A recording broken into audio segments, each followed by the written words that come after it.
keyboard is being dumb. The W key literally isn't going in. Hello? What? Okay, now it's working. That was so weird.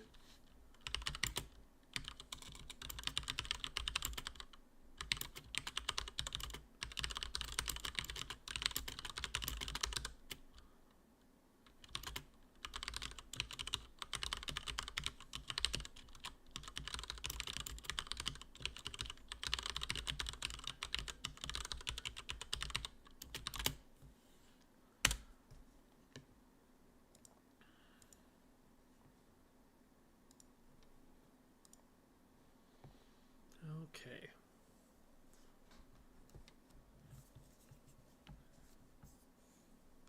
I have headphones on now. Now it's real.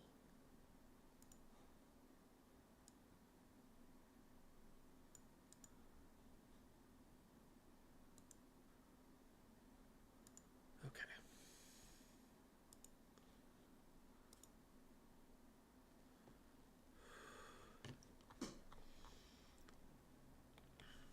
Hello, Truffle Cake and Shaluna and King Julian and Blip Blob and D Woodworth and Mag and Pika Matt and Darian and Pulfus and also Mag.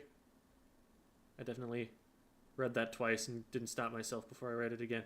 But hi twice, I guess. Hi Specs. Hi Squidded. And hello, Sephanster, and hi, Devi Doovie. The Doovis Devis. Hi, it's the chicken. Hello, Phantomoo woo woo woo woo. Phantomoo wee woo wee woo. Hi, Sasu. Hi, Excalibur. Hi, Brock. It's Sasu, right? Now I'm second guessing myself that I pronounced that wrong. But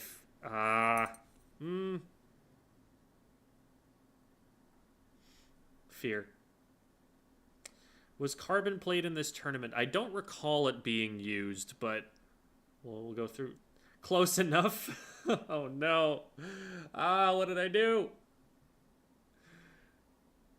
Sasu. Oh no. Ugh.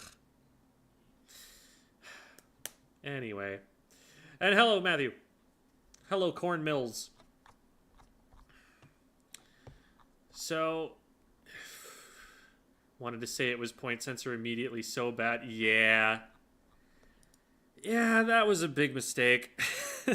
That's the sort of thing that should not happen on my channel. For those who don't know, there was a video that came out today. Oh, hey, thank you for the membership, Sai. Yo, yo, yo, they say. Hello. A video came out today and then was quickly retracted, in which I analyzed the Painbrush Nouveau kit that I thought it was getting. I think we did some, like, incline analysis, and then I saw somebody else on Twitter, I think, being like, oh, hey, angle shooter Painbrush Nouveau will do this and this. And then the later Nintendo announcement disconfirmed that and actually said that it was a point sensor, not angle shooter, not line marker, that it was getting. And I guess maybe part of my brain was just like, oh, hey, those are two sub-weapons that I never want to use on my weapon, so they're not different. Or maybe, like, I was just still thinking of my old guess that it was going to be angle shooter. It wasn't. It was point sensor. I made this whole video analyzing how many different things the angle shooter could potentially do for it. And that whole, like, 3-minute segment of the video was just wrong. And I uploaded that. That went live for, like, an hour and a half. And then I was like, wait a minute. That's just incorrect, though. So it is unlisted at the moment. There is no video out from today for the time being. I might be able to get out and get a correction on that, but that was embarrassing. So, oof. Anyway, hello everybody. For what it's worth, though, the Painbrush kit is worse for having the point sensor by a lot. So my tune is probably not going to change on it very much, unfortunately. Yeah, thoughts on point sensor on Pain Nouveau? Worse, definitely worse. I most of the time you don't prefer the line marker, but the line marker was going to give it damage combos. The line marker makes it so that you can hit them with the first swing at max damage at like close range, and then immediately combo into the point sensor, or sorry, the line marker. See what I'm doing here? Then immediately combo into the line marker, which does 40, and it just splats them. And that's faster than swinging with the main weapon twice. It would make it so that you would never want to go for a 2-swing combo, or for a 3-swing combo, because you should always just be doing 2 swings, which will do a guaranteed 60 damage. It does no fewer than 30 points of damage on any one swing of the paintbrush. And then you can just always hit a line marker. Like, that was a faster kill time for it, which is huge. And then they decided, no, actually, we don't want to give it that. We want it to stay slow. We're going to give it point sensor instead, which is not a poking tool, nor is it a damage combo. It's worse. It's definitely worse. So, yeah. As long as End Parries get inkjet, I'm happy. And welcome, Ginger Ailsy. Anyway, hello everybody. Let's get going on the VOD reviewing here. I do have food that is coming, and it should be here in maybe like 5 to 10 minutes, so I might step away for like 30 seconds just to pick that up, and then I'll be munching, but it'll all be good. I'll be back soon. So, context for those who don't have it, this is the Splat World Cup. This is a Japanese tournament, but it is a tournament that goes out of its way to invite foreign teams. It looks for kind of the top teams that they can get from Japan so that they get experience against top teams from other regions, and we can kind of cross-pollinate a little bit, which is a really cool project. Huge fan of it. Love that it's an invitational specifically, so they can just like have full freedom of choosing who it is they want to bring on, and that way they're able to make it more interesting. And this is the absolute first time that an NA team has ever won. In fact, the first time that they have ever even gotten into the finals. Up until this point, the furthest that any North American team has ever made it, or any European team has ever made it, has been 3rd place. And this time, 1st and 2nd were NA teams. Now, it has come to my attention since then that that's a little bit deceptive.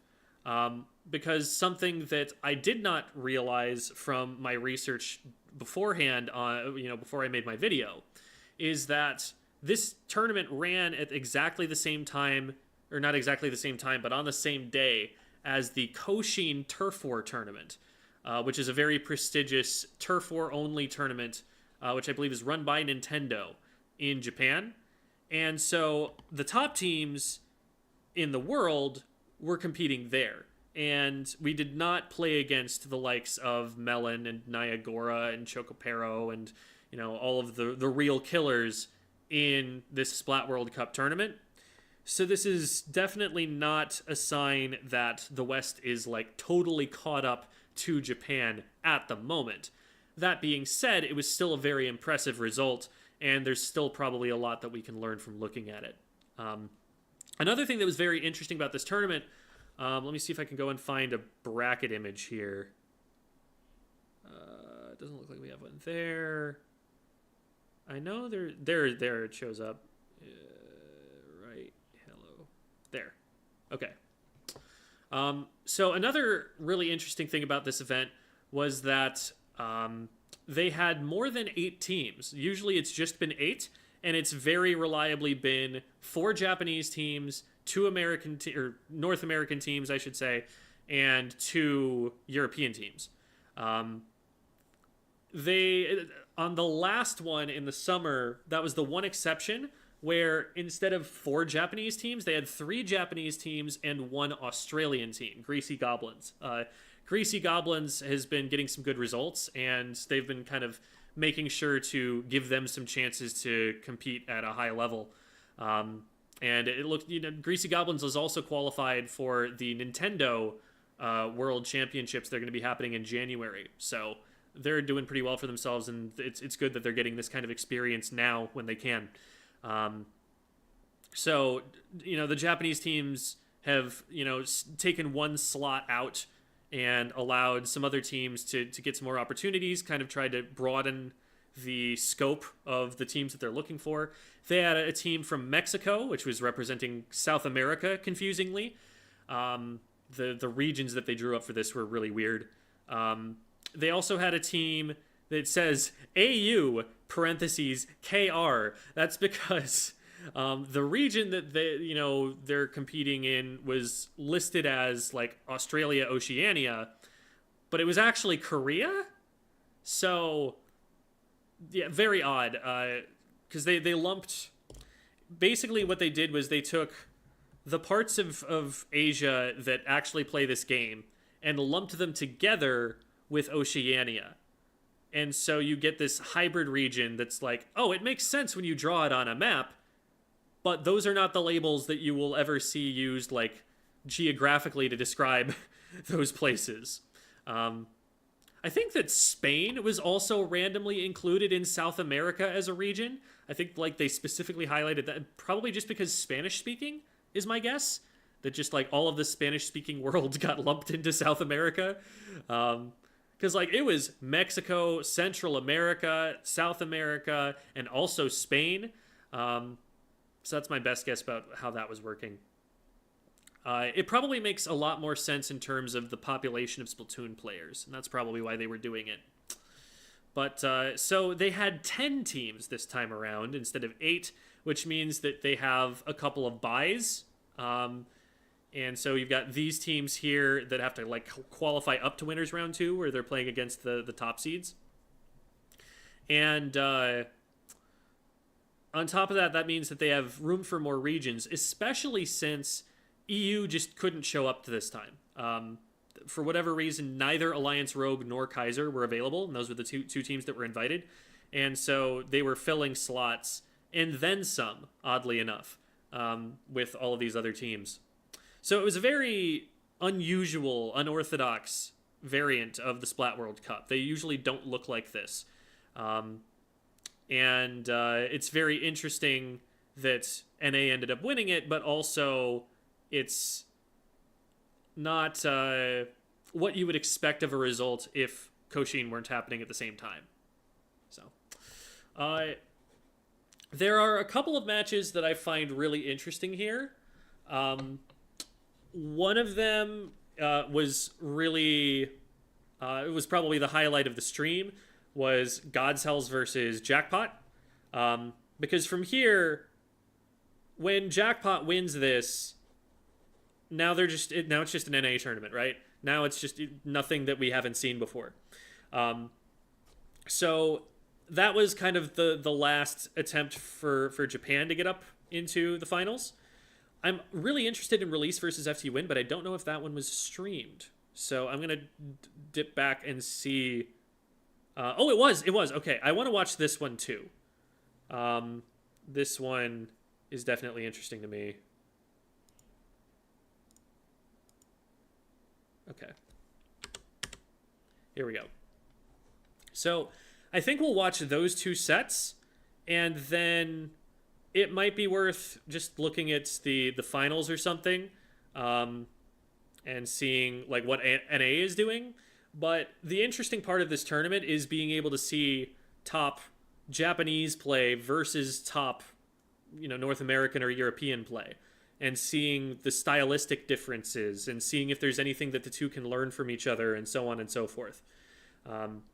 So since that's part of the appeal of it, those are the matches that I really want to highlight, and these were the ones that were really the best examples. These were the top seeds from Japan versus the top seeds from North America. That's not to say that there weren't other matches, like Moonlight ended up playing against a couple of Japanese teams, if I remember correctly. So there were a lot of really interesting losers matches down there, but for the sake of time, not being able to look at everything, I figure we'll look at these two to start with. So, let's see. Okay, come on. I'm gonna turn the volume really low here because I don't speak Japanese, and so I don't know what they're saying. Okay. So Rapid Deco has been really, really popular recently, especially on this map for the AoE damage. Inkjet's really good here, and being able to control the stacks is really the most important part of the map, and you need AoE weapons to do that. So it makes perfect sense to me that we are seeing Tri and the Rapid both for clearing that area. Not to mention that the other two weapons have burst bombs, so they're still capable of dealing with it.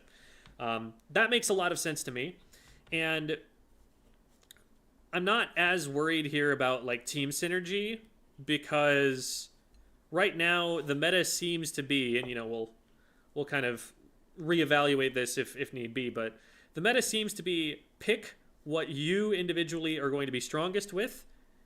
And as long as there are no like glaring flaws, like your team doesn't have any paint, doesn't have any range, doesn't have any AoE, anything like that, doesn't have good specials, like as long as those very basic needs of the comp are met, it'll probably work out. Okay, my food is here, so I will be right back.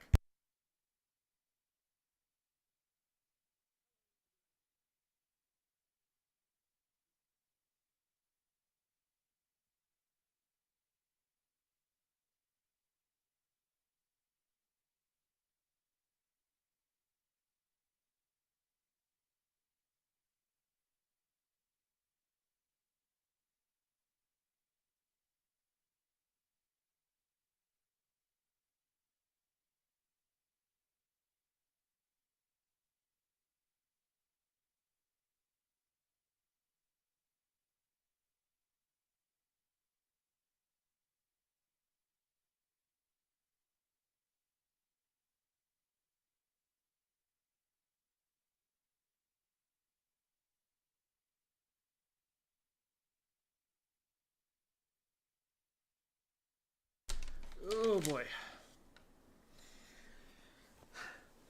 Sorry if I'm making a bunch of like weird groany noises or something. I started working out a little bit more recently, which feels great and I'm very happy with, but also it just means that I'm sore all the time.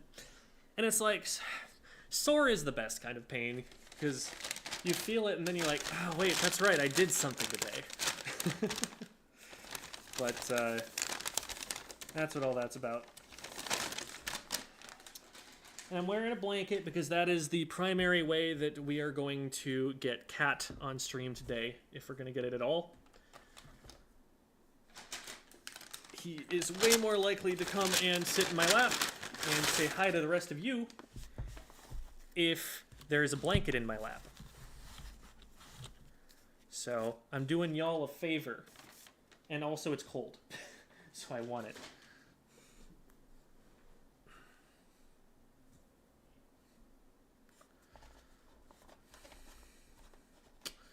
I got Chipotle is what I got.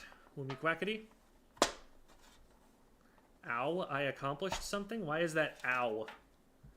Did you accomplish getting hurt? Like, what happened? Yeah,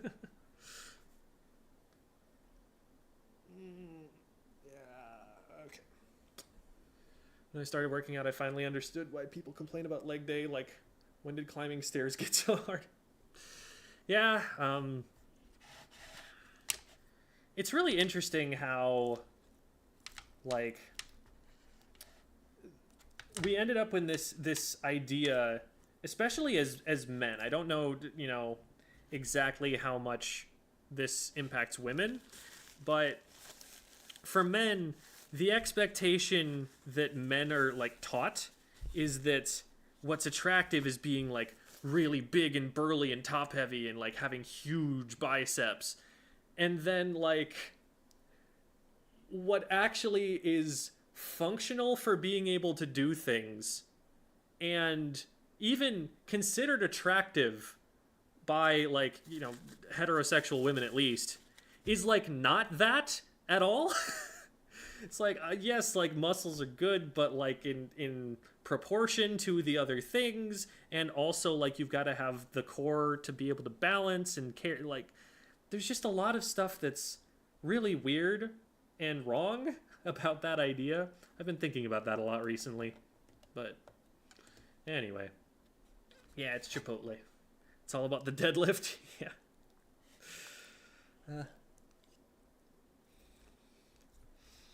It's just like, it makes a lot of sense when you put it in a perspective of what's attractive is what lets you do more things. Like, you're sure, okay, you can bicep curl 300 pounds. That's probably not real. But if you don't have the balance to be able to carry something, if trying to lift that thing, you will just tip over because you don't have the core strength to stabilize yourself, then what's the point?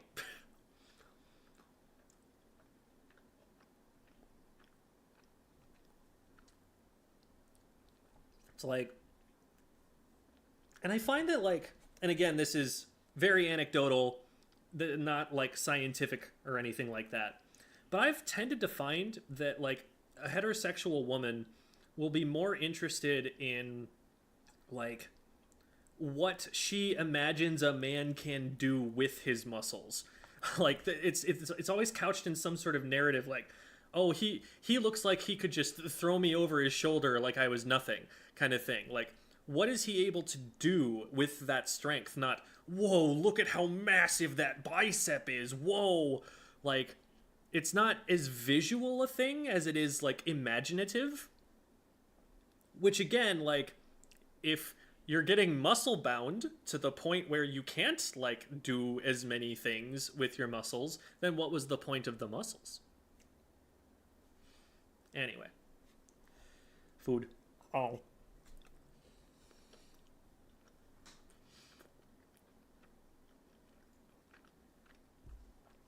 The class got me off topic, okay? I was talking about food, and then I was sitting down, and I was like, ooh, stretch, I'm sore from working out. And then I started talking about working out. But now we're going to talk about Splatoon again.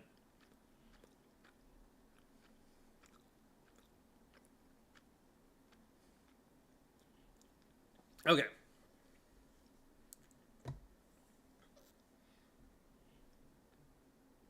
I have misophonia, so I'll be back later. I don't know what that means. I'm going to Google that really quickly.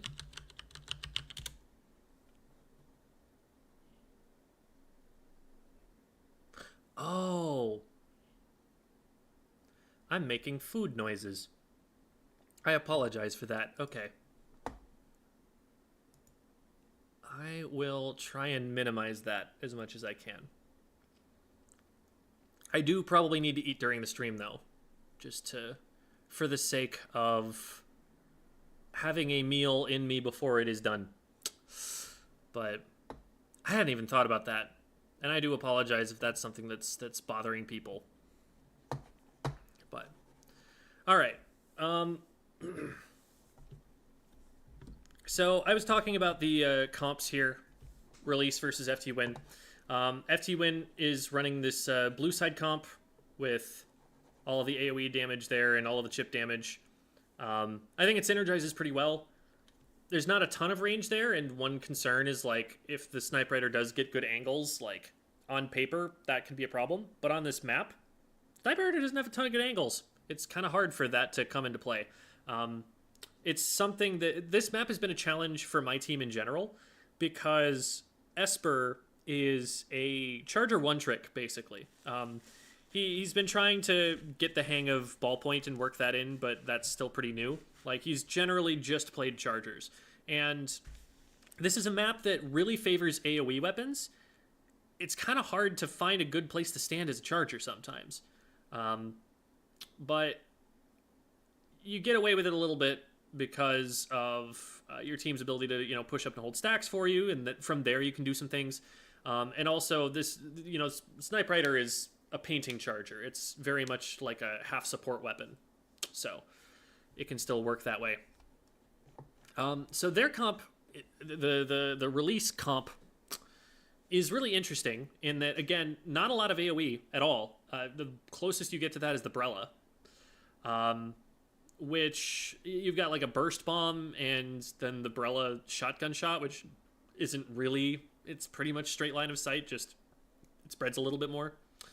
And the spread isn't particularly a good thing for it either. You're not doing full damage that way. So that seems very strange to me, because how do you clear your stack that way? It feels like you just get beaten by the AoE weapons trying to do that. They do have Tacticooler, makes a lot of sense. Crab I really like on this map. Zuka I really like on this map. Inkjet I really like on this map. So it feels like what they're probably doing is picking these weapons for their specials specifically. More so than they are for the main weapons. Brella is an interesting choice for an Inkjet weapon. My guess is that they just wanted an Inkjet and wanted it to be on more of a frontline fighting weapon, and that they're hoping to kind of get isolated fights in open areas with their short-range shooters where the Brella skirmishes for them, and then they have those Slayers to look out for it. So that's my guess. But let's see. I'm going to scoot my windows around a little bit so I can see chat a little bit more easily.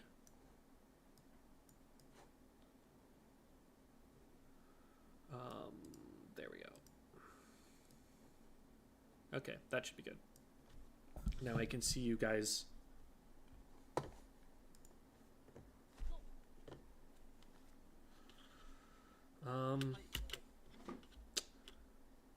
Question from chat: how do I best support my team? Is there more context to that from further in? Should I use the ballpoint or Nautilus for my comp? We have V-Shot, Zap 85, Forge. It feels really map mode dependent there, whether you want one or the other, because they both have advantages. So in general, like wider open maps where you have the ability to use the range of the ballpoint, something like a Manta Maria where you can put them up on the grates and they can hit everything, great. If you're trying to play more aggressively, then the Nautilus might be better. Both of them can support like a Zuka really well, where the Nautilus can throw point sensors at people, and then the ballpoint can just like flush people out of cover with its range or with its Inkjet. So like you've got some options both ways. I wouldn't say that there's like a necessarily correct answer. More, I guess the one thing I would say is that with a Forge specifically, you don't have a ton of paint if you also have a Nautilus, and Nautilus is very paint dependent. So that might be a thing to think about, but I don't know. It really depends. Anyway. So they're all rolling out to different parts of the map here. This was... what mode is this? Rainmaker? No, it's Clamblitz. It's Clamblitz. Yeah, okay. Clamblitz is the mode where they're probably going to roll out the slowest, because you're not going to get a quick advantage by just taking the middle of the map, unlike in other modes. Like, you're not just going to hop on the tower. You're not just going to pop the Rainmaker shield. You're not just going to cap the zone. Like, in Clamblitz, it's going to take a fight before you ever start scoring, even if you stay relatively close in your base. So a lot of players are much more likely to paint up, try and collect clams, to do other things than just go forward to engage the enemy team from the beginning. And so that's why we're spread out a little bit here. We can see where the Snipe Rider is. They're up on Snipe right now. And so pretty similar rollouts in general. We're putting 2 people on each team's left stack. 1 player on Snipe, and then 1 player on the right side of Snipe, just to watch and maybe get a flank off on the stack, because they know that's where everyone's going to go. That's pretty standard.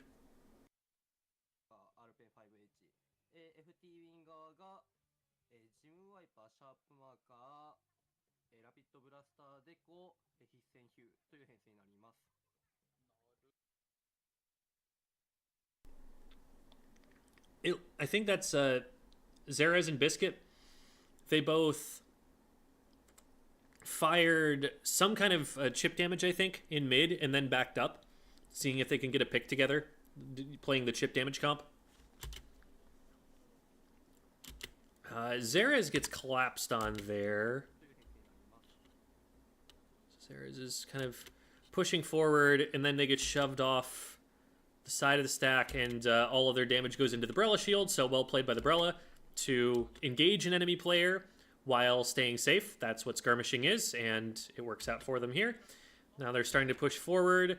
They get another one off of the stack here. So this push, FT1 just wasn't ready for this. And Kyo, I don't know what Kyo's doing in Freezer, but they must have gotten forced out here somewhere. But it's not where they want to be at this point, because now that's their escape route, and they're kind of stuck. So Kyo's doing the best that he can to try and get shots up over the top of the Brella shield, because that's really all he can do. But because of the way that his feet have been painted, he's kind of stuck there. That's kind of just 100-0 for the Brella player. And now Zeres is already back, but up against an Inkjet here. He's trying to hit these shots, but it's going to get forced back. And they're going to come down with the Brella, and okay, that's when Zeres finally gets him. But that was a quad already, just from that one push from the Brella.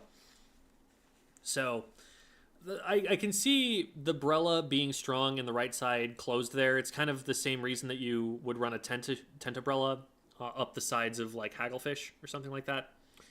And kind of holds that corridor in a way that you can't really flank around.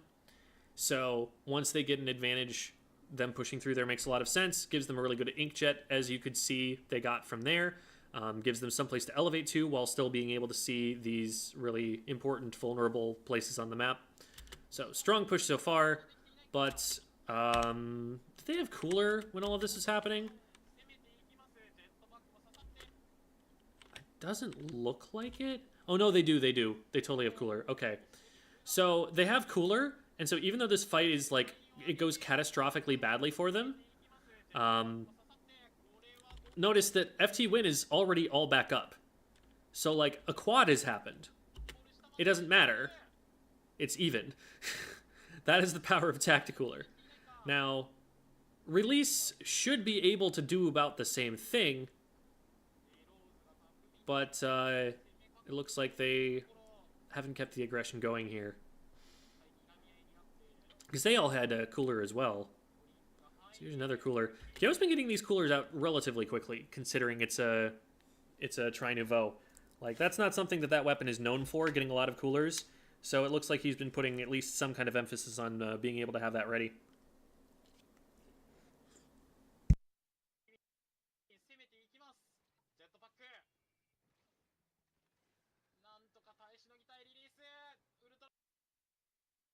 Okay, gets a double off the Inkjets. So let's see what we can set up from there. You'll notice that they went down in about the same place. Part of the reason that worked was that one of them went down and then painted the feet of the other, so they had no escape route.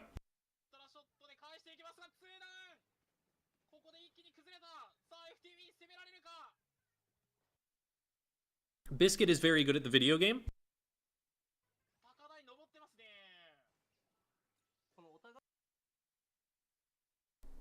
So with this many players down, FT Win's going to be able to just score on the right. They already had the clams ready to go for it. And there were just not that many players that were in the way. One of them was fighting Biscuit on the left. So with the numbers that they have, they're able to just go in and score. And you'll notice that Biscuit isn't really pushing super hard. Biscuit is just keeping alive. Biscuit knows that he's on the weak side, that he's on the side of the map where as long as he just kind of wastes someone's time, he's good.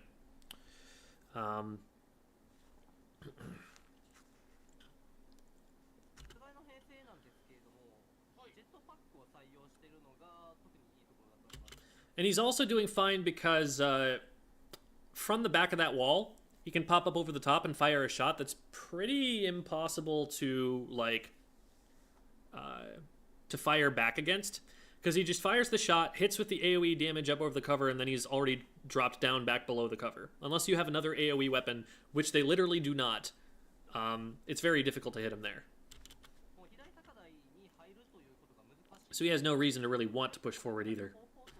Zeres is diving in. You know, there's a world where Zeres gets like 2 kills there and the push keeps going.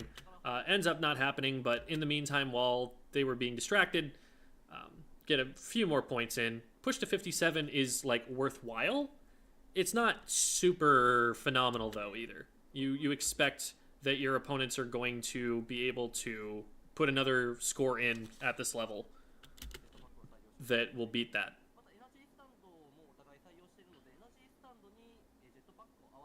So it's like progress has been made, but we're not done yet. And that right there is why you run a Tri-Slosher on this map. This is a 1v2. Kyo has no ink. Someone is firing a Trizuka at him, and it does not matter. He gets a pick anyway. Now there are two people coming at him, and he still gets one of them because it's the Tri-Slosher on left stack of Mako Mart. It hits everything from positions where it's very difficult to hit it back.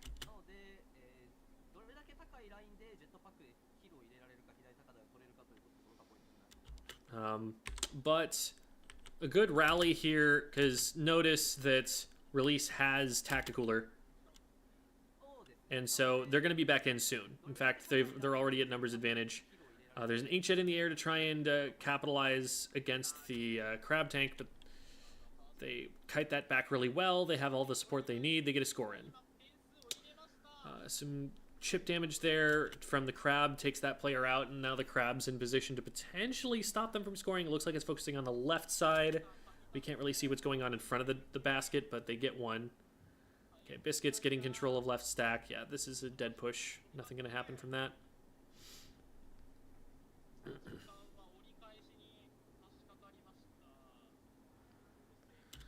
There is still a battle over the stack over there. One finally goes down from Release, but again, they have Cooler. That's one advantage that Release will have here, that they will probably have more Coolers because they have a Snipe Rider instead of a Tri-Nouveau. Until the Snipe Rider gets killed by Xerez. So they're 2 down now. That was terrifying, and I would be way too scared to take that fight, but Xerez is abusing the object damage of the Stamper here against the Brella. In that matchup, like, once the Brella shield is down, they're on a very short timer before they get splatted, because of how immobile the Brella is. So if Xerez can get damage on the Brella shield without getting hit, then that's just really accelerating that timer. Have you noticed the Brella set changed a ton from last tourney? The Brella set? What do you mean set? Like playstyle?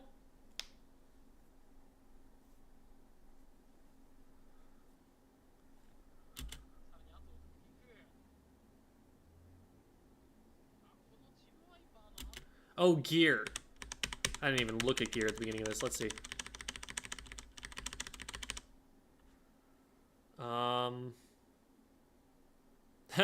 They want to do a lot of ink jetting, which I respect. That is both a good idea and cool.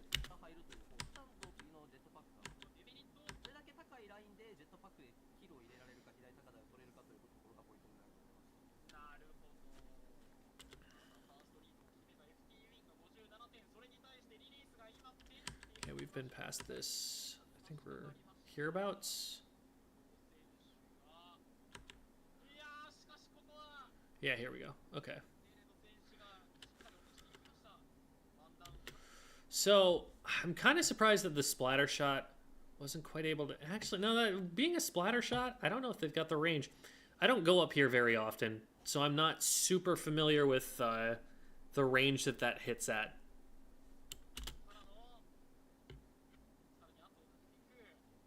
Probably should go up there some of the time at least. It's just, it takes a little while to set up and get up there, and it's a little bit vulnerable. So Xerez is flanking through, trying to get on top of the jump here, but doesn't see it, so they back up.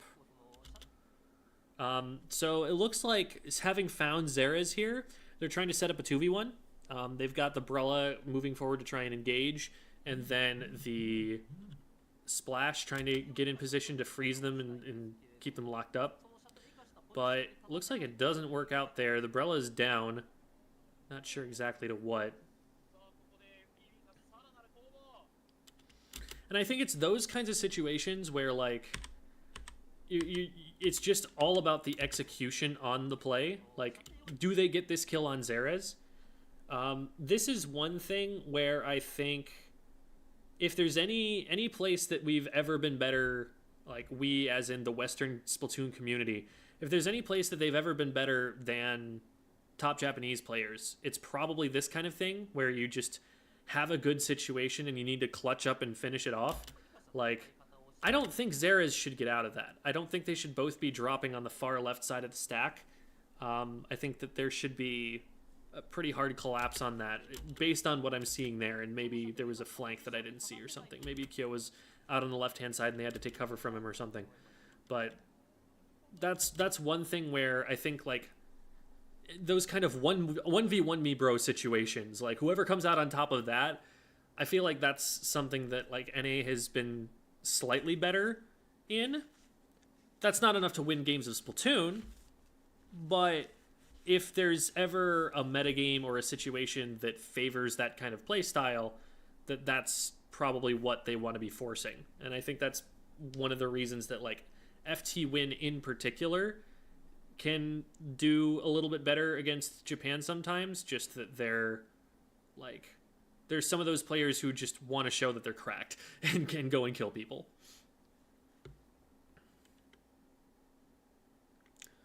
Hi, Jamie. It is not morning in... Is it morning anywhere that would be watching us right now? I feel like the place where it's morning is, like, out in the Pacific somewhere. But hi.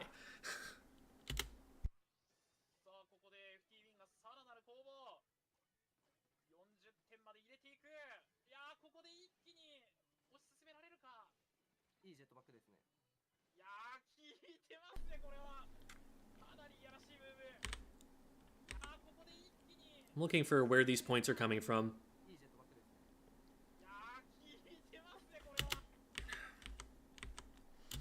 So ball goes in from Bursty.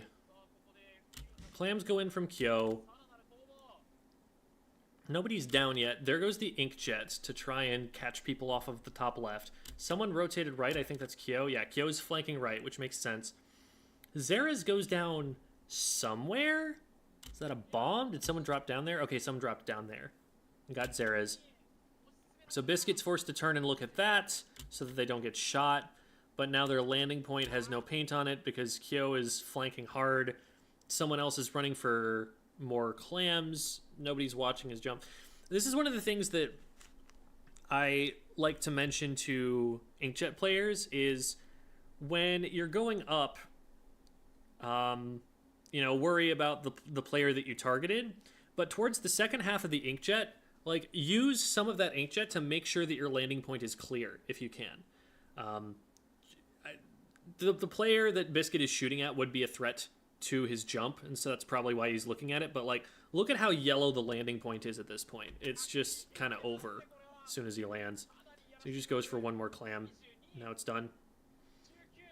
Now Xerez is up in their spawn at this point, so there's still a push to be had. And if they were to jump the pity in, yeah, Biscuit's going for that jump. Yeah, Biscuit's coming in, and that's game. Okay. So the problem for release was that they let Kyo in on the right side. Once that happened, Xerez was able to get in, and they were able to prolong the push a lot further than it really needed to be. Like right here, moving around the right side, you see...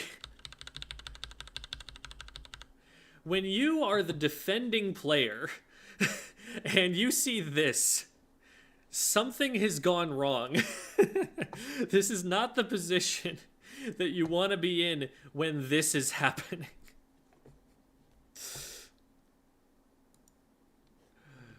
Oh, wait. Oh, shoot. My mouse cursor isn't showing up on stream. Okay, one sec. I can fix this. Maybe. Maybe this will work.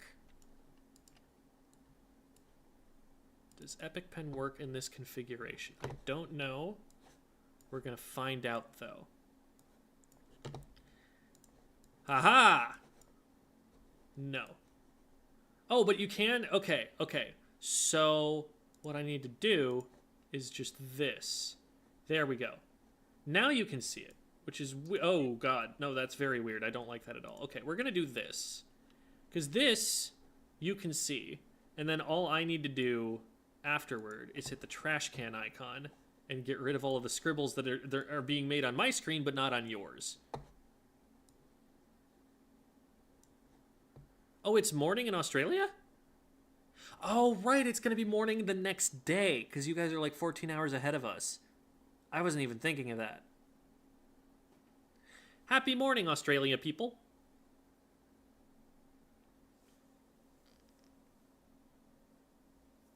Oh, Jamie woke up from a nap. Yeah, so the thing is, I'm still right, because Jamie is not in Australia.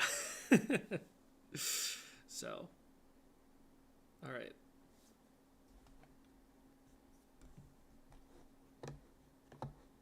Jamie is Australia now.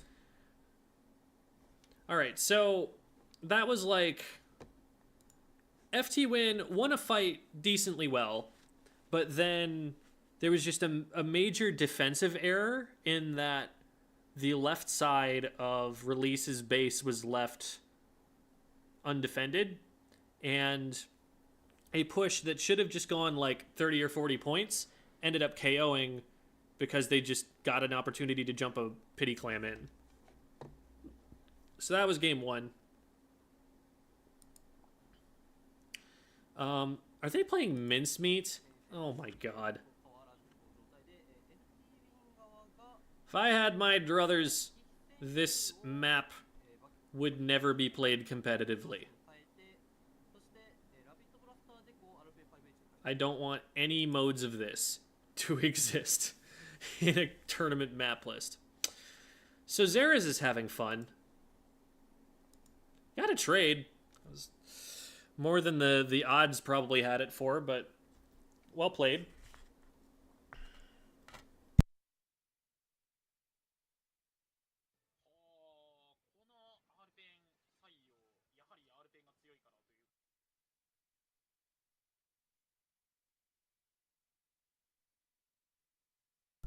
In the meantime, though, it looks like Release has focused more of their attention on painting the zone, and in doing so, they've been able to cap it.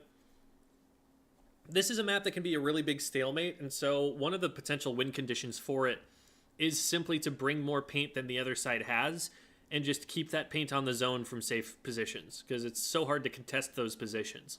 And that's what they're trying to get Xera's to do, to run forward with the zip casters and the aggression, and just like open up that back line where the rest of the team can kind of actually move forward onto the zone and take aggressive positions. But until they get something like that, they're probably just going to get outpainted by something like a Snipe Rider. Well, okay, they both have Snipe Riders now, but the Snipe Rider plus the other weapons just playing supportively. It's also interesting that they kept the same comp here. I generally don't like a ton of short-range shooters on this map. Just having the short range makes it difficult to advance, because you can't really bully anyone out of the way, and you've got such a narrow pipeline you've got to filter yourself through that it's really hard to do that. Something like a splash is fine, because a splash can attack people from range with burst bombs and also with the crab tank once it gets it, and it paints a lot. And so you can use that as kind of a paint bot and then just get the crabs when you want them. But I'm surprised to be seeing the splatter shot here. I guess having the Zukas can make it worth it, and maybe that's one of the only ways that they want to contest. But I'm not surprised at all to be seeing FT Win not playing a splatter shot. Machine makes a lot of sense to me, although it's, again, not going to have the same paint output. We'll see how it ends up. I think this one does go to a game 3, so I don't think that FT Win wins this one. Well, we peeked the Snipe Rider, and so we died. And then there was a trade over on the left, and that trade is going to go in favor, of course, of Release, because they have the numbers advantage. Now the Brella's pushing across. I feel like Biscuit could win that. Oh, no. Not with... With the pressure that they were able to put on the Snipe Rider, I think is that Bursty playing the Snipe Rider? Yeah, it's Bursty playing the Snipe Rider. With the pressure being put on Bursty from the front, they weren't able to help out enough. If they had an opportunity to shoot the umbrella in the back there that Biscuit bought, then maybe they get there. But now they've staggered the team, and this is a big problem for them, and there's Azuka waiting for whoever shows up next. There is a bit of a lockout on this map. It's just really, really hard to get into the lockout.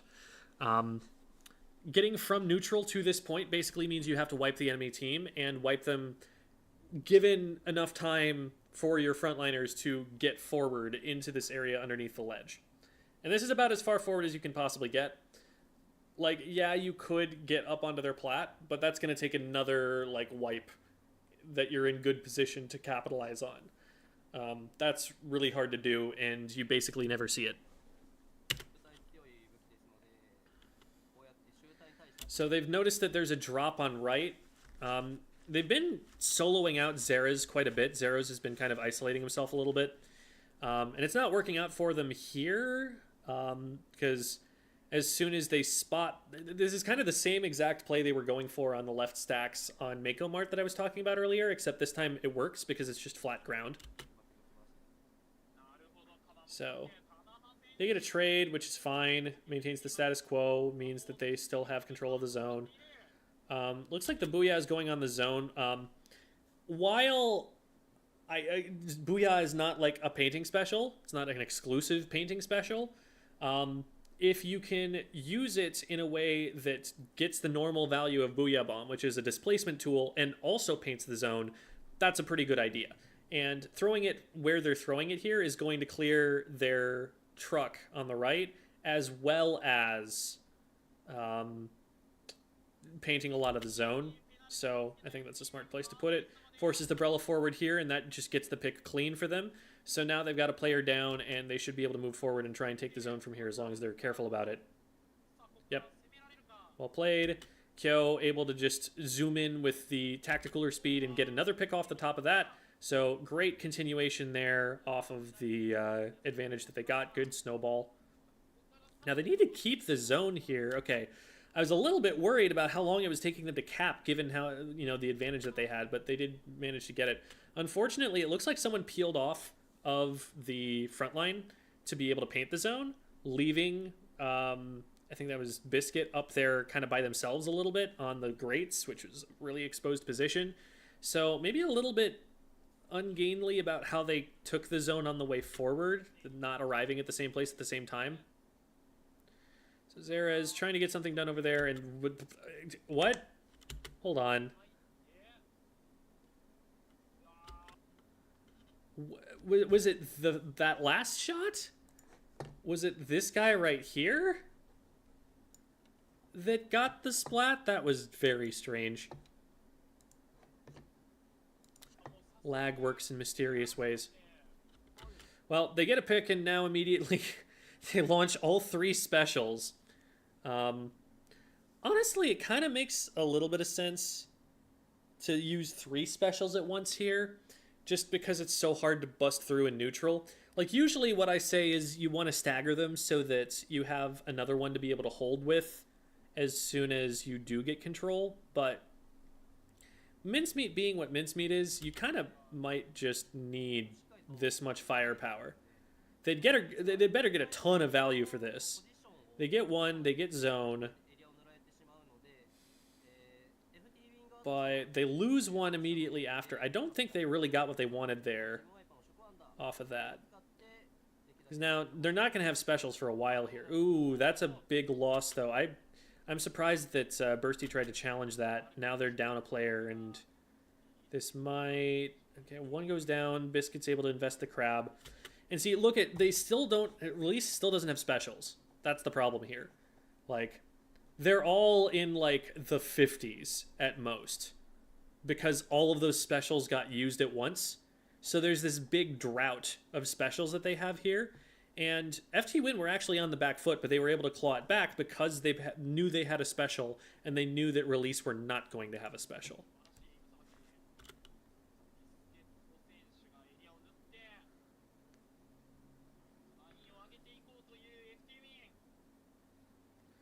So Zuka goes out there. Ooh, boy. Zuka and Inkjet, but great kiting by Kyo.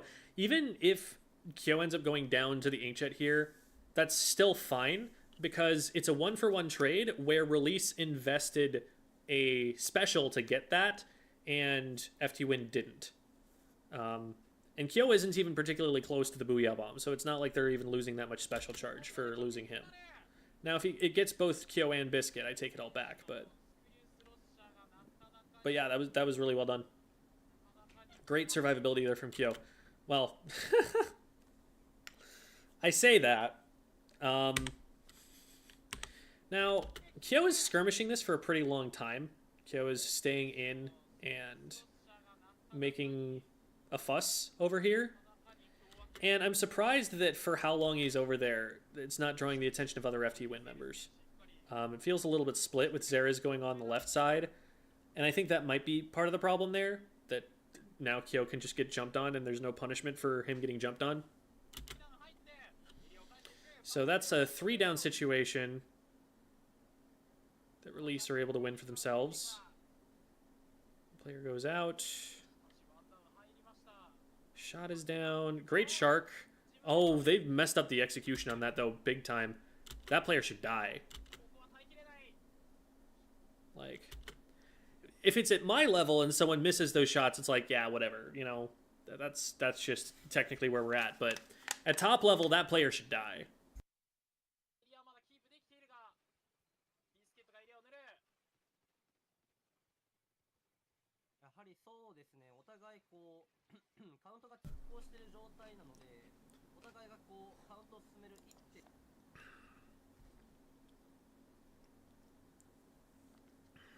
Splatoon is not immune to carcinization.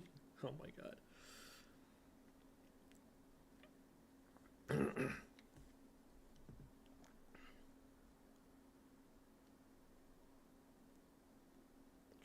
I'm just running through the chat really quick to see if there were any questions.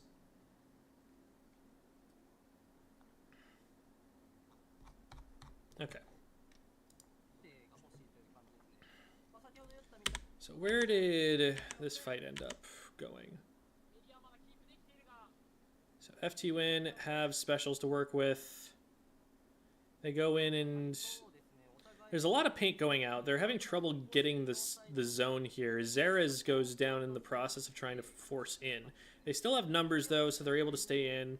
Kyo gets some picks. This is looking good for FT Win.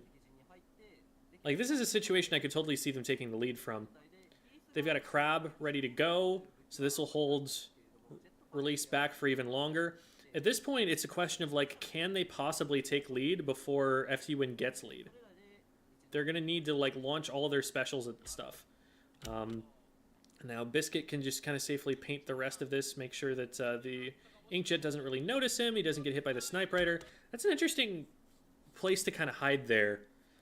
But it looks like they do get value from the specials on the right side. They get Zera's, so there's nobody stopping them from coming out right. And they're, of course, pinning Bursty. Oh, Kyo goes down as well. That was the big thing that let them just kind of walk in. So they get the jump in. They've got the cooler. But no lead. Fighting back and forth paint-wise. Zuka going out. Good survivability from FT Win. Zuka gets absolutely nothing. And in fact, the user almost gets splatted for using it. Immediate cap. Oh. Oh, they mistimed the bomb, though. That's also something I didn't expect.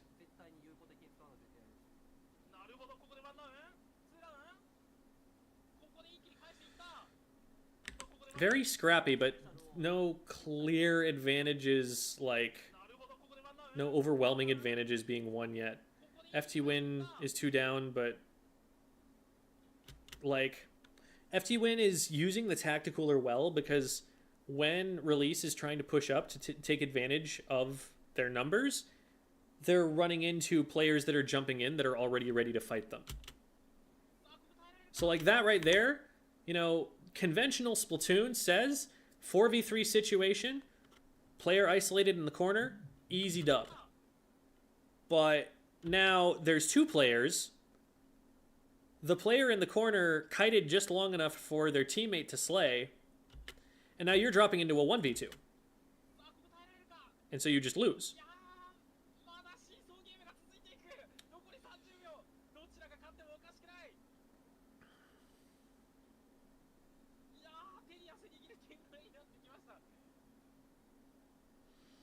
So it looks like they might just kind of stall out until the end at this point, because there's only 20 seconds left. And like a lead of 4 is not a huge lead, but there's enough of a penalty in the way that if they can just keep flipping it, they're fine. Oh, if the Zuka gets any value, it's game over. It doesn't. 1-for-1 trade. But they're just going to focus on the zone at this point. The pressure is on FT Win to push forward and get kills. And this is a map where it's very difficult to do that. They need to remove paint from play, and they just couldn't do it. At that point, once you get the lead, you just kind of sit on it, because what are they going to do? Push across mid on Mincemeat Metalworks? What a map. What a map. So we're getting started. This is probably Inkblot Tower, I would have to think. I cannot read Japanese, so I don't actually know, but that's my guess.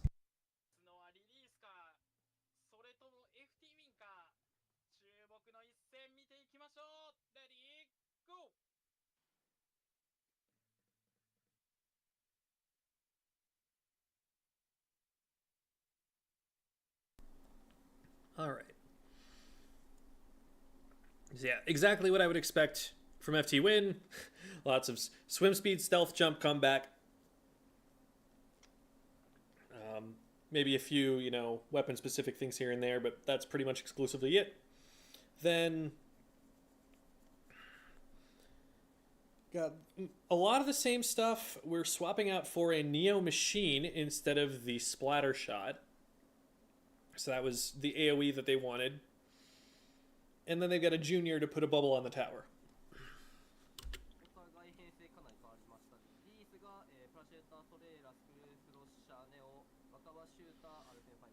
So it's really common early on to have a player, you can see, I'm guessing this is like Xerez, who's going to be down in the lower right over here. Xerez is in a pretty common spot for people to shark and try and get like early picks. So especially having painted it, this is something that like I figure a top level team is maybe going to be looking out for. But with the range, you know, he might be able to just poke them away. We'll see how that plays out. I could just be wrong about who it is because we can't see. So Biscuit goes down early on the opposite side. And so now we see, you know, the flanker hearing on the comms that a player is down, realizing, oh, I might get 2v1 here, and backing up behind. Oh, it's Kyo down there. Okay.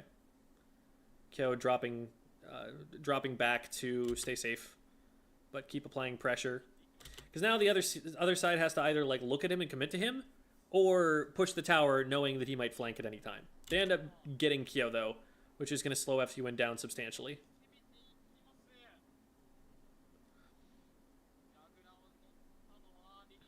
Oh boy. Very spooky for Xerez. Oh, they screwed up. They hit the tree. That should have been a kill. Now the Brella just goes down. Not going to be able to do enough damage in enough time. We got the Junior at some point over there too. Ah! Why is he not dead? Oh my god. Did end up trading somebody else, unfortunately. Bursty went down there. Is Bursty on the zap? I figure that's the case. They've got a tacticaler, though, so the push is still alive. Wow. Why was that? So there's a player who got hit here, right? And then they just kind of strafe away while Xerez is splatting their teammate?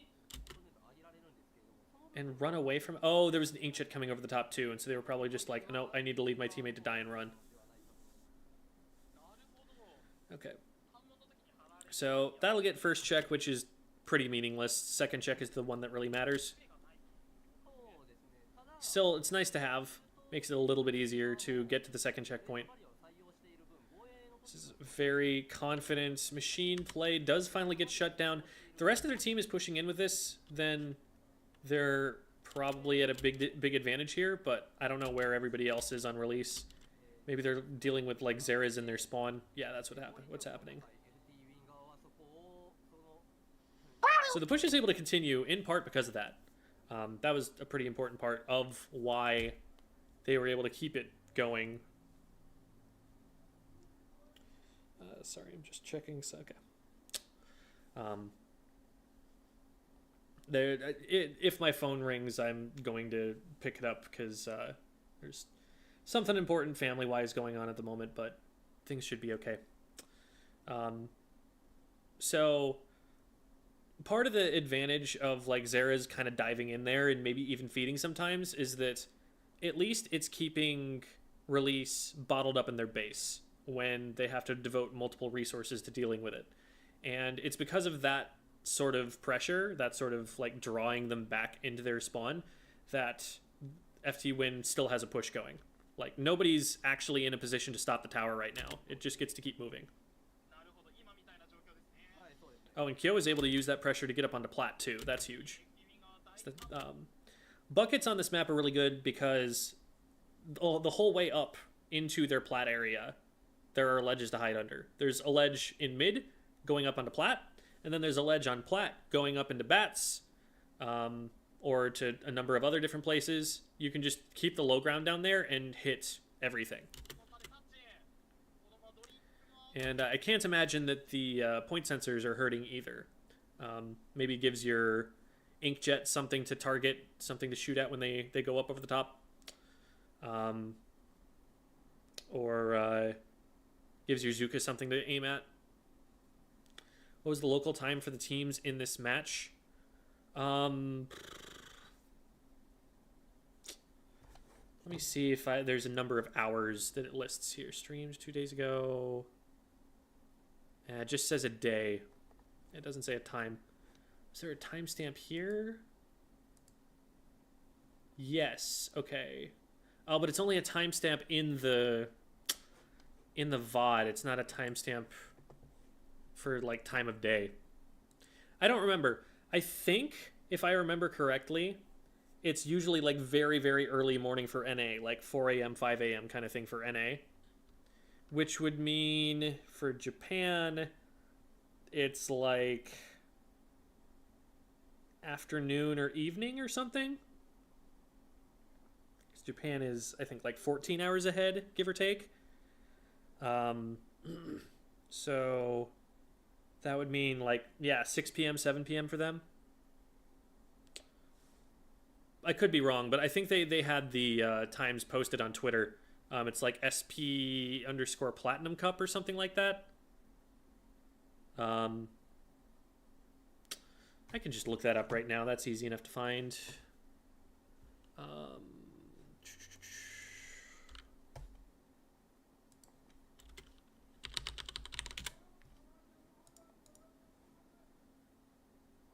Oh, I don't have an account signed in here. Okay, never mind. Let me find it real quick, and I'll just post it in chat.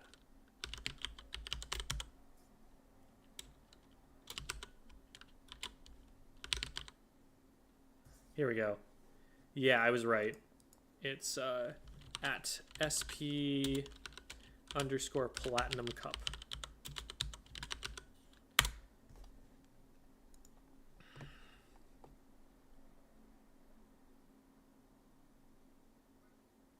At 12 CEST, which is that 5 hours ahead of Eastern time?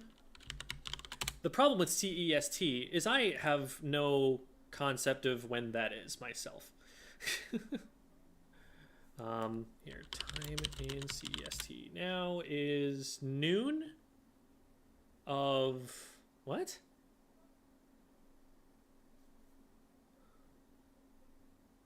Why is it behind? That doesn't make sense. Central Europe should be... Oh, wait, that's not noon. That's 11:59 p.m. Okay. So you are talking 8 hours ahead of Central, 7 hours ahead of Eastern. Okay. So if it was noon for y'all, that means that it was something like 3 a.m. or no, something like 4 a.m. or 5 a.m. depending on where we are for NA. So yeah, it was not a very fun time zone issue for us from the North America. I did not watch this live. I have better thing to be doing, and that thing is sleeping at that time of day.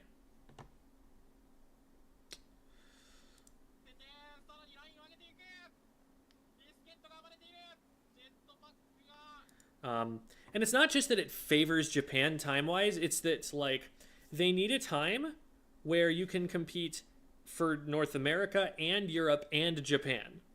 There is no such time that actually exists. So somebody's getting shafted somewhere. It ended up being North America a little bit. But it's still really awkward to play that time for Europe if it's not a weekend. Like, they're kind of doing the best they can. And if it goes too late for Japan, then that's also an issue, right? Like, they can't set it for, like, 10 p.m. Japan time, because then you end up having the Japanese players stay up really late at night. So there's no winning here. It's not like, oh, they're rigging it in favor of the Japanese teams. Like, no, that's the best they can do because it's an international event. Was there an English cast? I was looking for one, and I don't think I saw one. A lot of the time, Chara will get a couple of commentators and have them, like, watching off a live stream, but they did not this time, as far as I'm aware. I haven't seen anything but the official Japanese broadcast.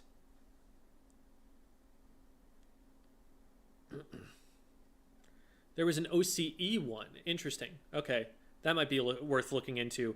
Nothing popped up on my end, Kbot. On IPL? Really? And that didn't show up for me? That's weird. Was it only on Twitch? Does IPL not have a YouTube channel? Oh. Anyway, thanks, Kbot. Well, maybe we can go and look into that.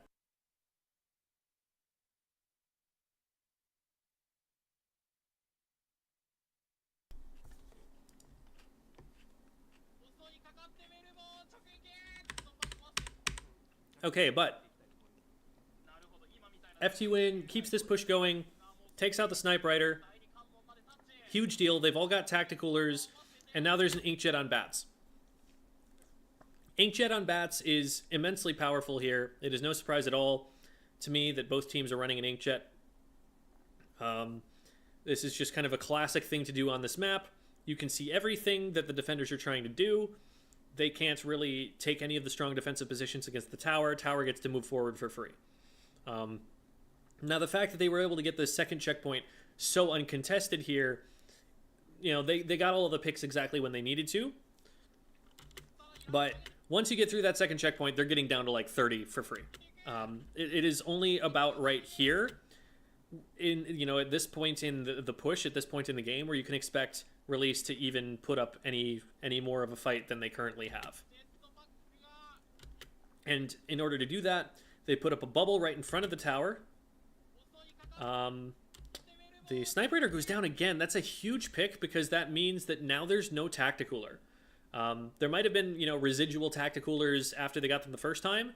Not anymore. That was a Tacticooler lost, and now FT Win are just, they're going to have more players. As soon as someone goes down, they're just going to jump someone in, and they're going to have more players still. So this is crazy awkward for Biscuit. It took a lot of missed shots for Biscuit to survive long enough to get the splat. So, like, as cool as it was that Biscuit actually made it out of that, that's more something he was allowed to do than something that he enabled, I guess. So meanwhile, out in area we can't really see because our camera is looking straight up, a whole bunch of death happens. But Kyo ends up in a 1v1 that he wins with Azuka, keeps the tower moving, and then just gives the team jumps and backs up a little bit.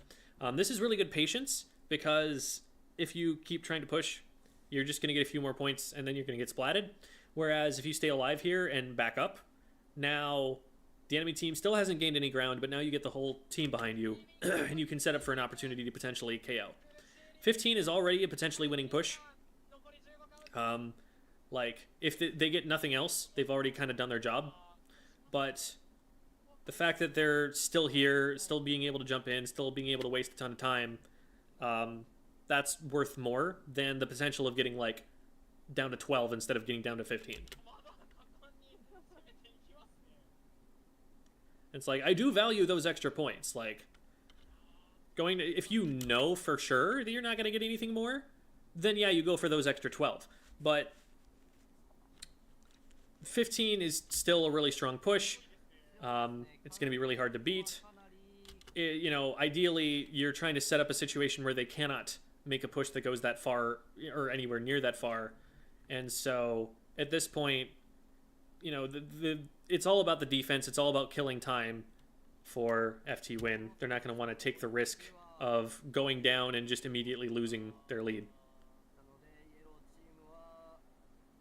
So FT win doing a good job of holding its stacks here. The tower has gone past that point, so it might become irrelevant if Release is able to rotate well.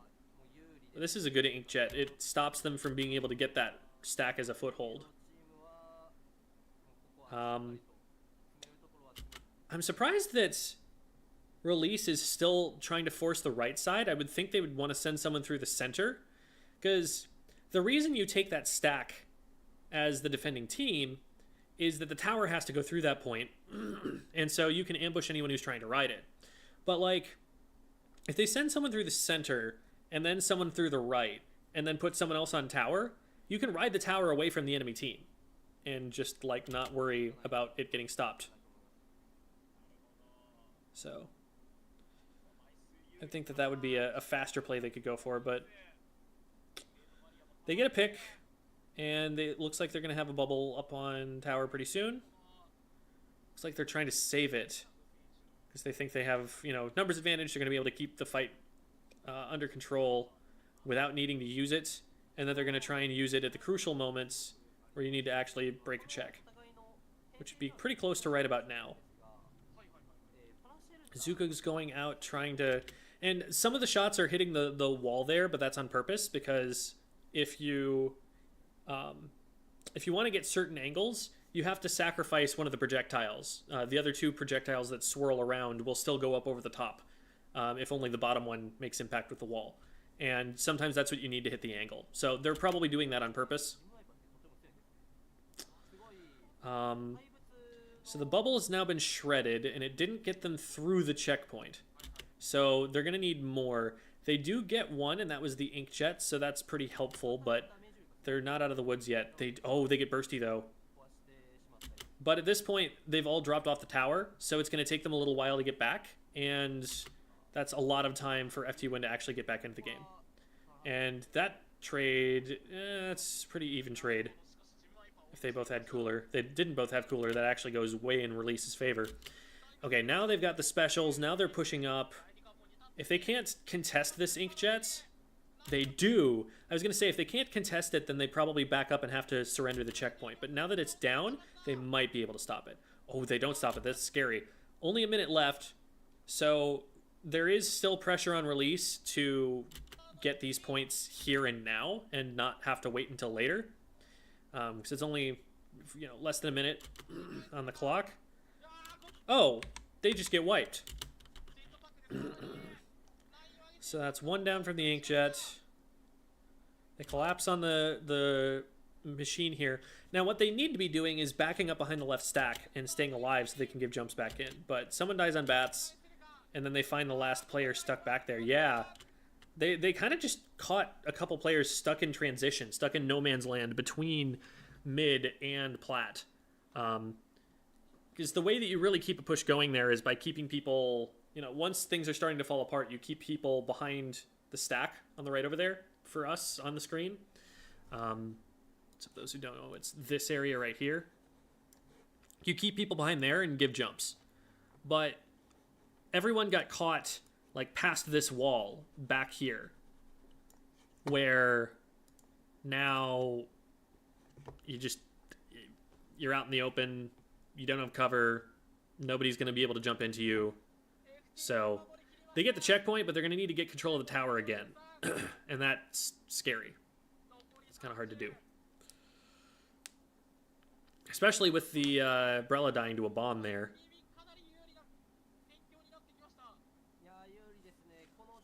So now it's really kind of desperation mode. They have Azuka that they're trying to use. But like FT1 was already so backed up, they're not pushing into this. And in fact, Biscuit's like so not scared of it that he's just already inkjetting and taking someone out from Plat. And like Xerez is already pushing up. I think Release really needed a little bit more space. And they needed to find a reason to get FT1 to run at them.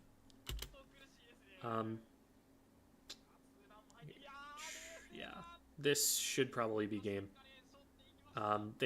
Literally... I'm actually surprised to see the Snipe Rider firing shots like that, because really what they need to be doing is sprinting forward as fast as they can to get on the tower. They are the closest one to the tower. They have some paint on bats. They need to just kind of be sprinting at it if they really want to have any chance to keep the game going. Without doing that, there's just no time. They're going to lose. The short-range shooter tried, couldn't get there. And it's like, yeah, it's a desperation moment. Yeah, they've probably already lost anyway, but that's also something where, like, always give your opponent every chance they can to screw up a guaranteed win. So there are definitely some sloppy moments there, I think, from Release. There are definitely some moments where, like, they are failing to execute on a good game plan or don't seem to have quite the right game plan. It doesn't feel as clean as we've come to expect from like the absolute tip-top level players in the world.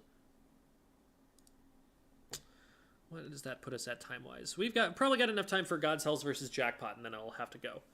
I think it's... Let me check my calendar really quick to make sure I know. Yeah, okay. So I'm going to set an alarm for myself that will signal to me when I need to get going. All right.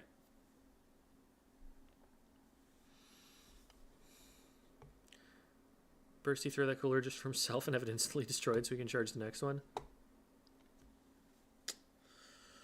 I wouldn't be surprised.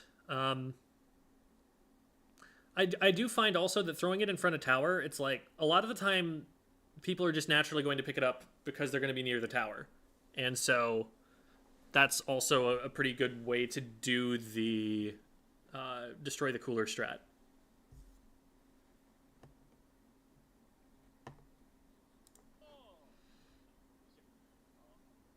Okay.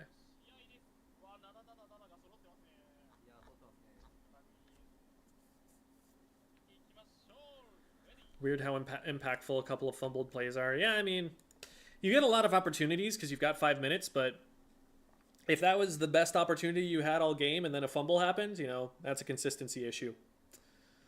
So.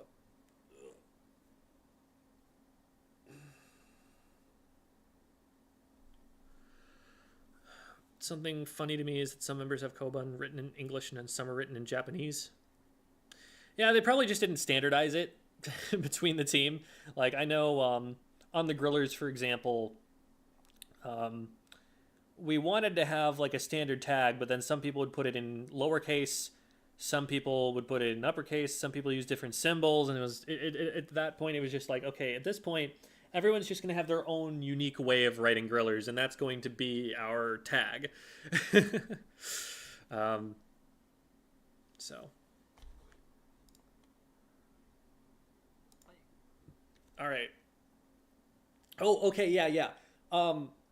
I think God's Hell's comp here is bad. Like, I think that this is like, it's not quite solo queue level bad, but it's close. I don't see a lot of rhyme or reason to this. I think it's this specific map mode. I think on the other map modes, I like it and it makes a lot more sense. But we'll talk about them in a second. Here's Jackpot's comp. We'll talk about that. So they've been really liking Kraken. Q has been playing Snipe Rider, and that's like a lot of what she's been playing. Madness has been playing a lot of Bucket, so that's fine. I think it makes a lot of sense. I think Madness gets a lot done on it. Really, any weapon that you're able to go up and slay as well as Madness is doing on is fine to pick. And it's a good source of AoE that they probably want for hitting up over some of these ledges. It's got a lethal bomb. Like, there's a lot going for them. Strikes are pretty good on this map mode. Lots of good stuff. And then Leafy has Crab because Crab is really good here, and Splash will just let Leafy do whatever she wants elsewhere on the map. So here's what I'm seeing from God Cells. They have double Zuka. That makes sense. That's a thing that you do.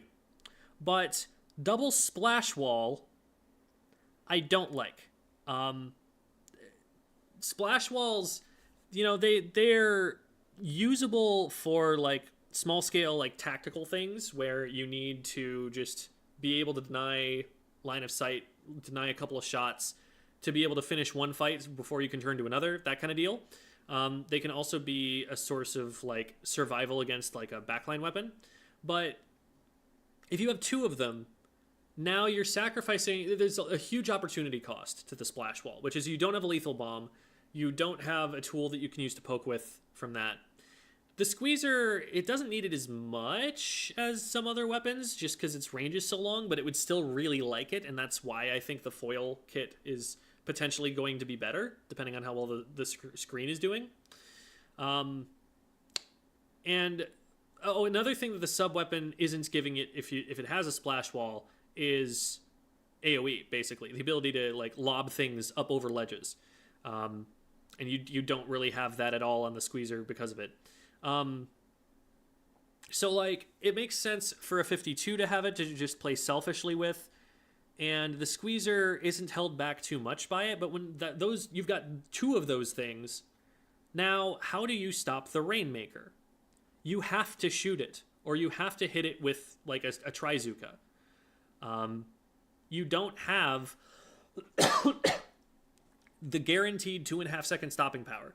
Now, granted, there isn't a ton of that on Jackpot either. But they do at least have a bomb, and they have a burst bomb, both of which are going to be able to paint the thing's feet. And that's more than anything that they have on God's Hells.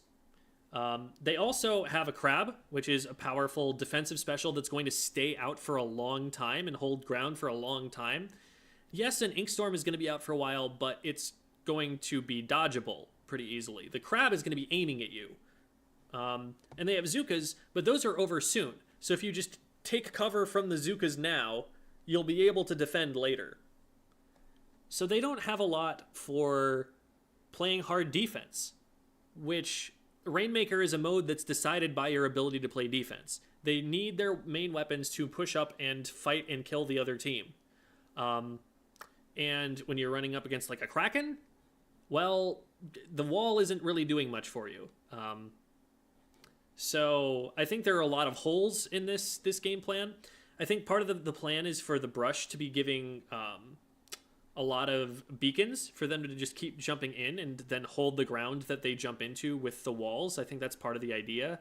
The brush, of course, is also a good idea for being able to get over the grates and threaten the left side. But what I've been seeing more often than trying to use a brush to do that is just posting up an anchor weapon on the grates and using that because it's got the range to where it can start firing from like way back here in mid and be clearing people out of this area so that by the time it gets across, now it knows that the area around it is safe and it's difficult to approach, and it can use its range to, pretty significant effect from there. And eventually, it doesn't have to go all the way. Sorry. It doesn't have to go all the way from here to here to be able to do stuff. It can just stay here. Oh my god, wait, that's not going to the right place, is it? What on earth? I'm looking now at where I'm highlighting on the map on stream, and where I'm pointing is not where that dot is. So I don't know what's up with Epic Pen right now. Apologies for that. But left Great Bridge on your way pushing across. Backliners with their range are going to be able to cut off that angle better because they don't have to go very far past the bridge to be able to see it. Whereas a short-range weapon needs to push across a bunch of open ground and expose themselves to the backline weapons on the top right. That's really the point there. So yeah, I don't like this comp, and it doesn't work.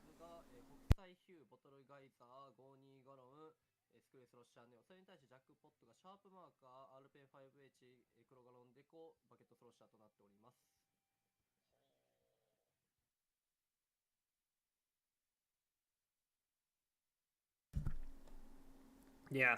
1 bomb versus 0 bombs is a pretty big deal. And in fact, I'm going to make the argument that that 1 bomb they have, actually saved the game for Jackpot later on.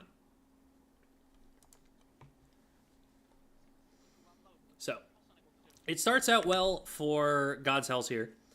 They get a pick on Jared, and then they collapse Madness on the other side, and they immediately take ramp.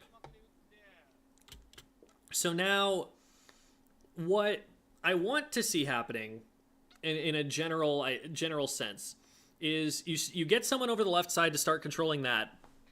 You get a frontliner or two clearing out ramp, and then you have someone picking up the Rainmaker so that once the ramp and snipe is cleared, you have somebody watching the left side with, like, a long-range weapon. You have enough people up in front to make sure that the Rainmaker stays safe as it moves there, and you're moving the Rainmaker quickly. They grab, and they do get .Q in front. What's .Q doing on the Snipe Rider down there? It must have gotten forced off somehow. And so then they do get the dunk. But there is someone in behind them, which we can't really see super well. Thought there was someone. Okay, maybe not. Maybe it was a trick of the perspective. But here, this is actually the play right here, very early on. So look at Madness here. Madness has a bomb. And also strikes. So Madness pops strikes, refills Ink Tank, is able to put all of that out there, throws bomb, and is able to keep them far back enough that they cannot push him out of position. He just hits these shots from up on top, and Rainmaker doesn't move anywhere. Jackpot, this is a decent push, but Jackpot will beat this. And that is the furthest that God's Hells ever ends up getting.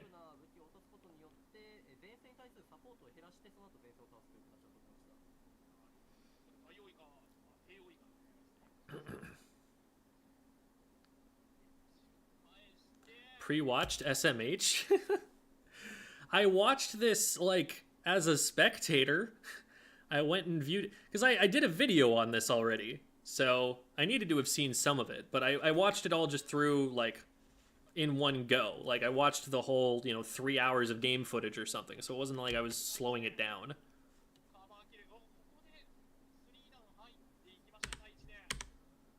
Okay. So Jared dives in and completely whiffs some shots, but it's fine. Ends up finding the last shot before getting traded, and then the rest of the team is there to bail out. Brush goes down here as well. And it's in a fight like this, what is the wall setup doing for you? Walls had no impact on this. The Brush didn't get away using the wall. Imagine if there had been one bomb that had been thrown down there and forced Jared to move. Maybe they get that pick cleanly or something. But I don't like it. they're gonna, you know, pick multiple walls, like, they'd better have a set plan for what to do with them, for how to fight with them. And it feels like they're kind of just picking weapons because they want to.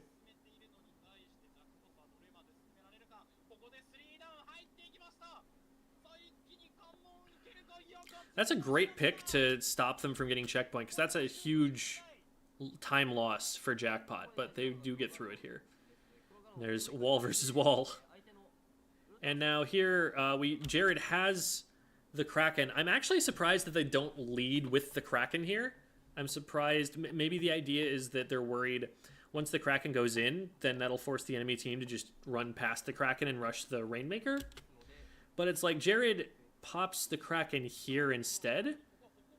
I guess maybe they're playing for the repop. Maybe they're doing the FLC thing, and they're like, we're just going to run the Rainmaker in, but then we're going to know that we can pop the Rainmaker afterward, get all that paint, and pick it up again and run it further. Maybe that was the game plan. But they end up getting stopped just in time, but because of the tri-strikes, Madness is able to sneak in using the smoke screen. Because this is just a dead push right now. There's nothing they're really going to be able to do to hold control of this area for a long time. So Madness making this play where they're definitely going to die for it, totally worth it. They get lead, and now they just back out of there and reset in mid.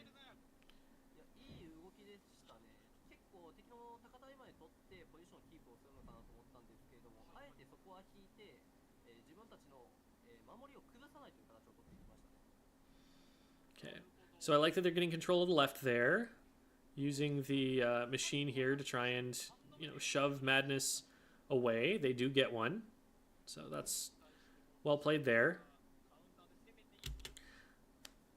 Again, no bombs. So how do they stop Jackpot from just kind of walking forward at them with longer range weapons or something?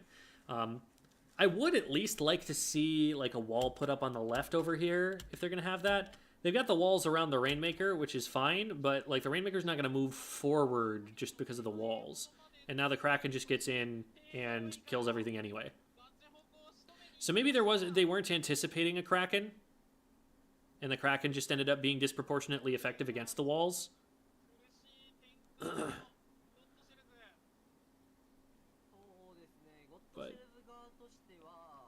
the thing about a wall is that you depend on the main weapon to get value out of it. The wall itself, all it's doing is keeping you alive, and if you're not doing anything in the fight with being alive, then you might as well have a bomb that you could throw someplace your main weapon can't reach. So if you're going to put a wall out, you need to have something behind it that can actually hit someone. And if you just set up a bunch of walls around where the Rainmaker's trying to push and keep everyone back there when the longest range you have is a squeezer, and maybe some Zookas, I guess, you don't actually have any way of clearing them out. You're just like announcing where you are and then waiting for your wall to die. So what I like to see with walls is like you set up a wall or like a big bubbler or something and then put like the Snipe Rider behind it, so that now the Snipe Rider is able to use its range through that wall and be able to stand there for longer and get all of its shots off. Or like you're using the wall as a 52 gal to get in there and take 1v2s that turn into 1v1s. Not just like create a fortress in a mode where the objective is moving.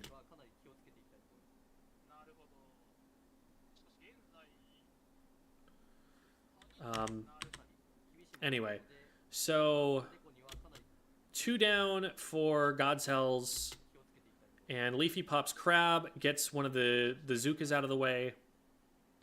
So again, like that's some of their only long-range pressure, and Leafy is able to counter that with a Crab, which is awesome. Now the Rainmaker is no threat of pushing forward. It's actually all the way far back, so they can focus all of their efforts on taking that fight. Great like acceleration here from Jackpot. I like how as soon as they get any traction, they're making it difficult for God's Hells to run away.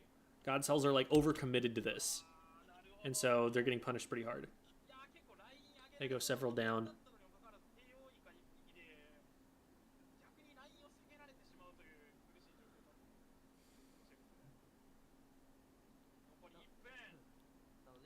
And you can see, like, this sight line right here that .Q takes. This is why you get someone over the bridge with a backline weapon. Because, like, .Q has advantage over anyone who's trying to come around that corner. They have nowhere to hide. Even if they are left side peeking it.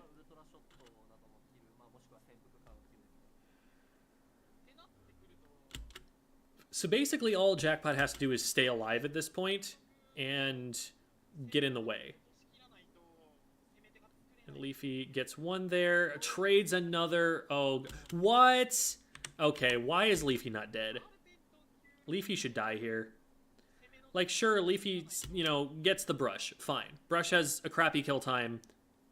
If Leafy gets her shots on first, she wins that. But she should be damaged, and 52 here should be able to trade this back. But misses shots. And then there's help from the machine as well, which should not be getting this close, first of all. And second of all, should be able to just, like, hit the one direct or whatever that they need. But, like, none of that happens. Leafy is still alive. This is looking... It's so over for God's Hells. They're playing just to get attention down here. I'm not sure... I guess they're kind of trying to buy time for their teammates to get back in, knowing that they can make a play like this. Okay, that was smart. 1 for 1. Well, okay. It was, like, smart in that they were able to use cover well to be able to get the splat. But .Q is also able to drop the Rainmaker into the corner back here, which is the last place that God's Hells wants it. This is a really annoying stalling spot that should definitely be a Rainmaker free zone and is not for some reason. I guess because you need to be able to drop it down from above, maybe? But, like, if you just take it here, now they have to, like, jump up from low ground to get it out of there.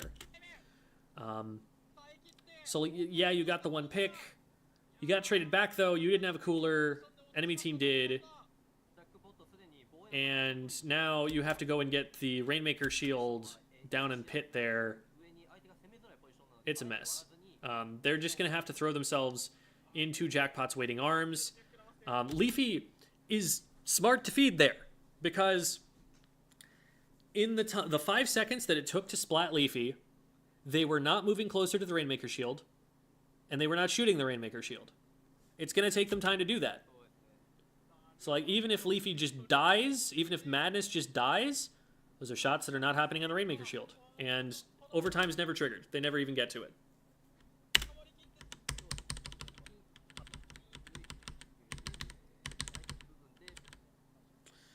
So, yeah. So, I mean, I'm seeing, you know, the 5-star badge on the Octobrush here. Makes sense that they would run that. 5-star badge on the Squeezer. Makes sense that they would run that. It's just... the comp that they built around all of that, I don't think made sense.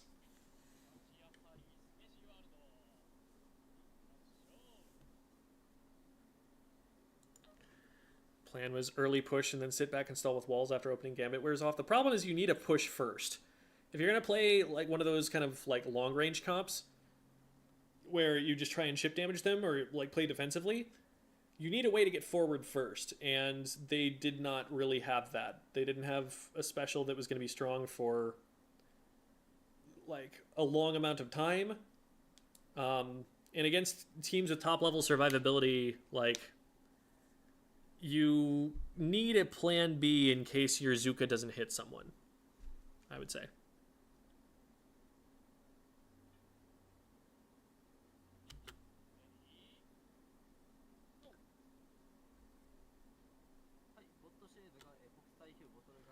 Okay. I'll take a quick bite and then we'll look at comps.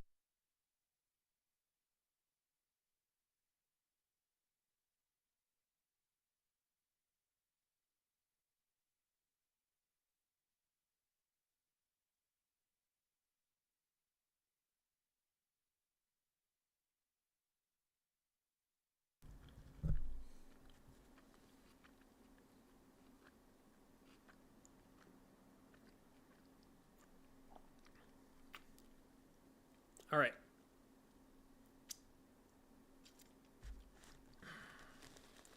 Are they running the same exact comp? They're running the same exact comp. Do I like it better here? This is not zones. What is this? Clams. Okay. Do I like it better here? I think walls are definitely more annoying here because more of the map is narrow. And so a wall is more likely to close off more of the map. I still don't like the lack of lethal bombs. I think that those are really important for Clan Blitz defense. Beacons, I like them on both maps. I think that makes sense. That's fine.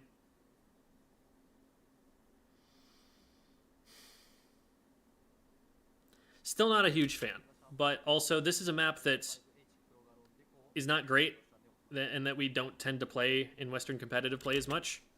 So I could see there being more familiarity with it on the Japanese side.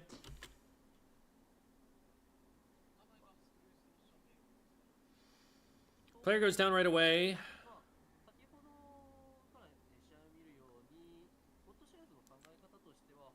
So far, Jackpot winning out. Even trade in the end.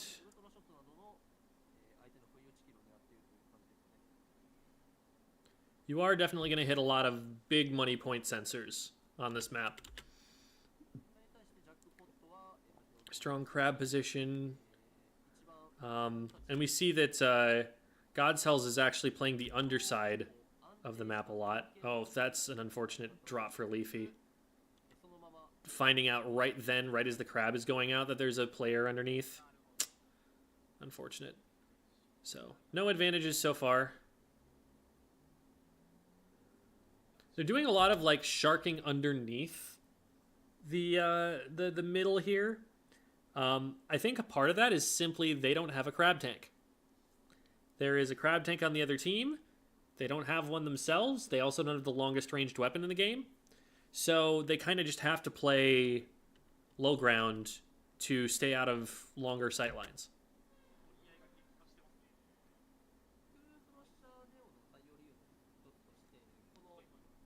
Pencil just cleans that up easy. Actually, it wasn't even the pencil. It was Leaf eating the last shots. Ooh, boy. Oh, but they didn't hit the first shot. And oh my god. Okay. That Q probably wanted to actually move forward to avoid that so that the angle was more difficult.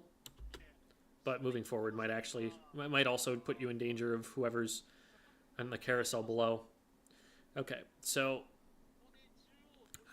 Azu able to get control of mid by just kind of getting the paint down and then putting up walls, firing at the people who need to be fired at, moving them out of the way. So good individual play from them. And now they're going to threaten to go to the left, which will split the defense a little bit. And maybe the plan was to move people in from some other angle, but it looks like that doesn't really end up happening. There's a wall up on the left, but the wall isn't getting anybody through.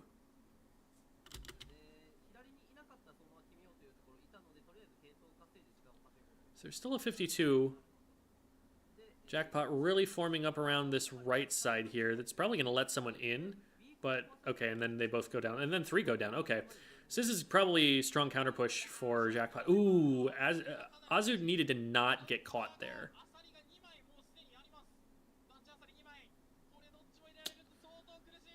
So now there's a stagger. Clam goes in.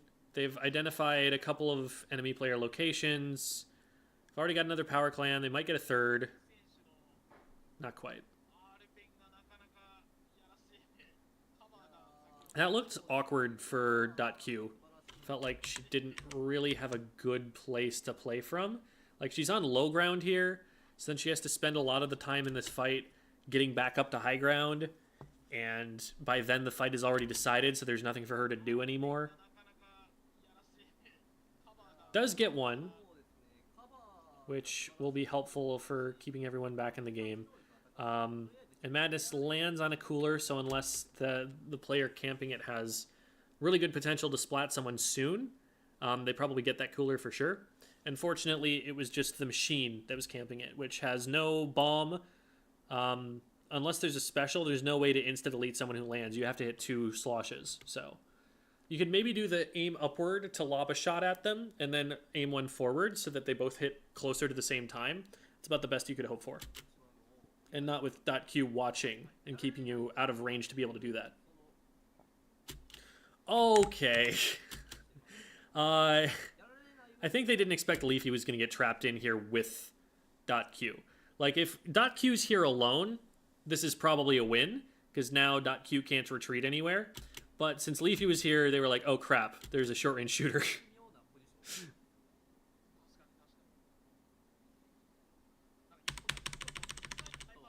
I'm going to back up for a little bit and just see, like, how they're, like, where map control is in general as we play.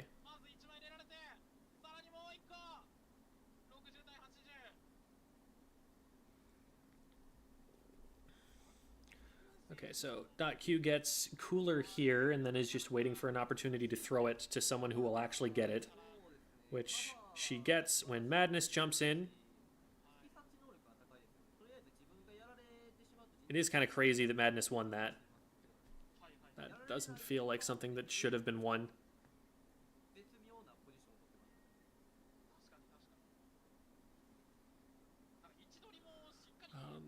Brush gets a pick there and then gets immediately traded back. That's like the super nice thing about like the Snipe Rider. Because it has multiple shots, you can kind of just be ready to fire for chip damage in any fight that happens. It's not like you fire your one shot and if you miss, you've completely lost your opportunity. You can maybe get a second one out and still do the damage you need to trade someone back.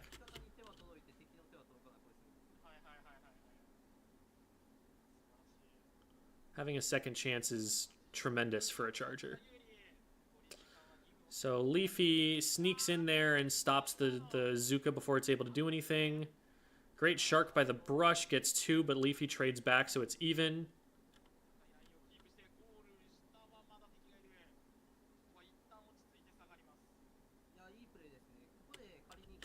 Oh yeah, did I ever mention that one of the reasons I don't like God's Hell's comp is that they don't have a Tacticooler? Is that something I said earlier? That's really something I should have said earlier, but I feel like I forgot to mention it. But that's also a big issue with it. Like, Jackpot just outspeeds them. Jackpot is able to get those kinds of jumps in like Madness got into mid earlier. And they can't do that. They can't do that with his comp.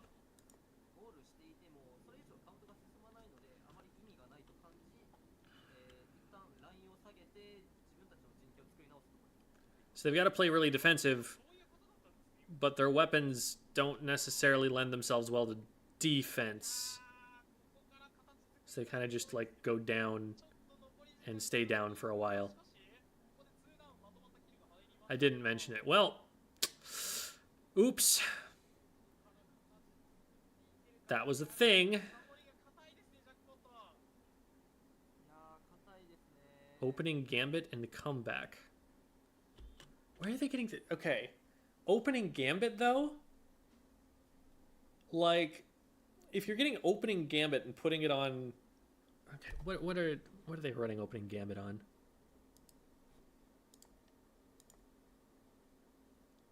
On the 52? That's like the last weapon I would want to put it on. I guess it's got the whale. But, like, at least if you put it on the machine... It can get it from assists from point sensors or whatever. You put it on the Brush, then anything that the rain touches that dies, you get it from. But like the 52 is going to be taking committed fights. So you don't really get to benefit from assists unless, again, the whale goes off and catches something there. I don't know. Sus.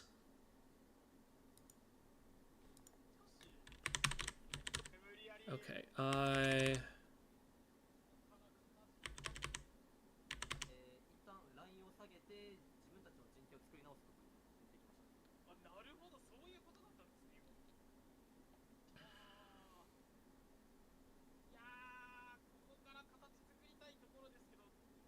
Well, yeah, but you need to kill them to be able to get benefit from the usage. Like, the reason that you would run it on something like a point sensor weapon is that you don't have to just take a committed engagement and win it to be able to continue benefiting from your gear.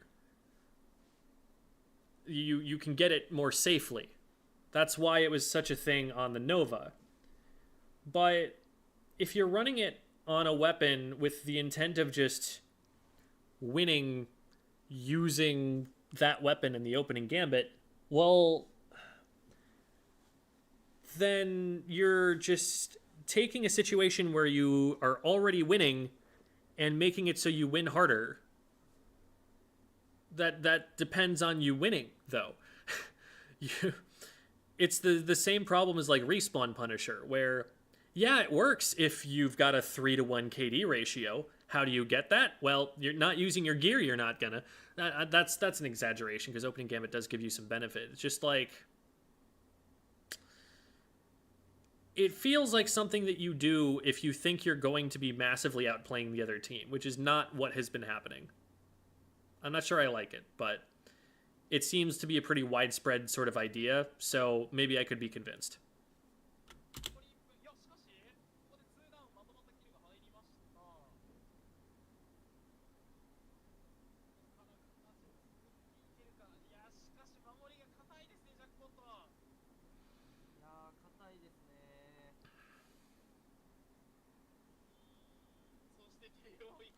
Okay, so now they're just going to go in for some crack and cheese and see if they can get more points. I really like that pattern. This is, pretty standard crack and stuff, but what Jared is doing here is protecting the jump. He's identifying where is the jump going to get shot from. I'm going to throw the squid in that direction and then just kind of retreat from it. And it keeps him perfectly safe from the brush. Now, he doesn't actually know that there's a player to the back left, and so it ends up not working out after that. But, like, that brush is thoroughly zoned away from camping the jump. There's not really much that the brush can do to get in range. They don't have a bomb they can throw in there. They don't have their special ready. So it's just their main weapon, and that's not going to reach when they get forced away by the Kraken, and then there's a wall in the way. And so, from that player at least, the jumper was completely safe and is in fact still at large on the map.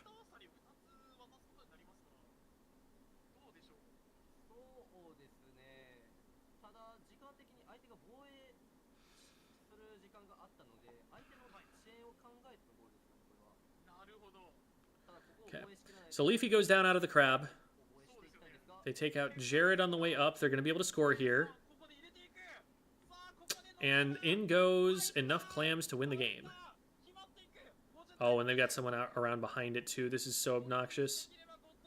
Okay, well, they put themselves in the one place on the map that they can be shot, and so they get shot. And the game doesn't even give them a pity clam because there's not enough time. So one of the issues here for Jackpot is that they just never got a lot of points on the board. They got a Kraken jump that actually backfired. And then, 2 power clams was what they got over here. They never really, okay, I didn't want that. Don't stop. They never really held the basket. They always went down when they got in there. Oops. Let's look at the Kraken jump and see if I approve. I usually don't approve of, like, jump plays like this. Like, the fundamental problem of this kind of jump play is that you're putting those 2 players in apart from the rest of their team. So now you're fighting a group of 4 with 2 players first and then another 2 players after. So you don't stay in control. They end up getting the basket open, and because they open the basket, now they already had a power clam made. They pick up the pity clam, and they're going to get a 3rd power clam that drops at the basket here. And they probably don't even need to pick that one up. They probably are good with just taking the 2 they already have made and having the pity clam there as insurance.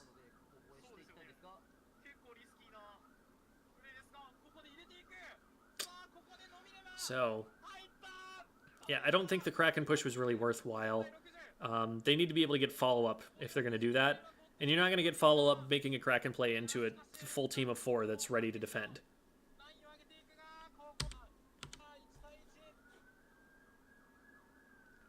Okay. Umami time.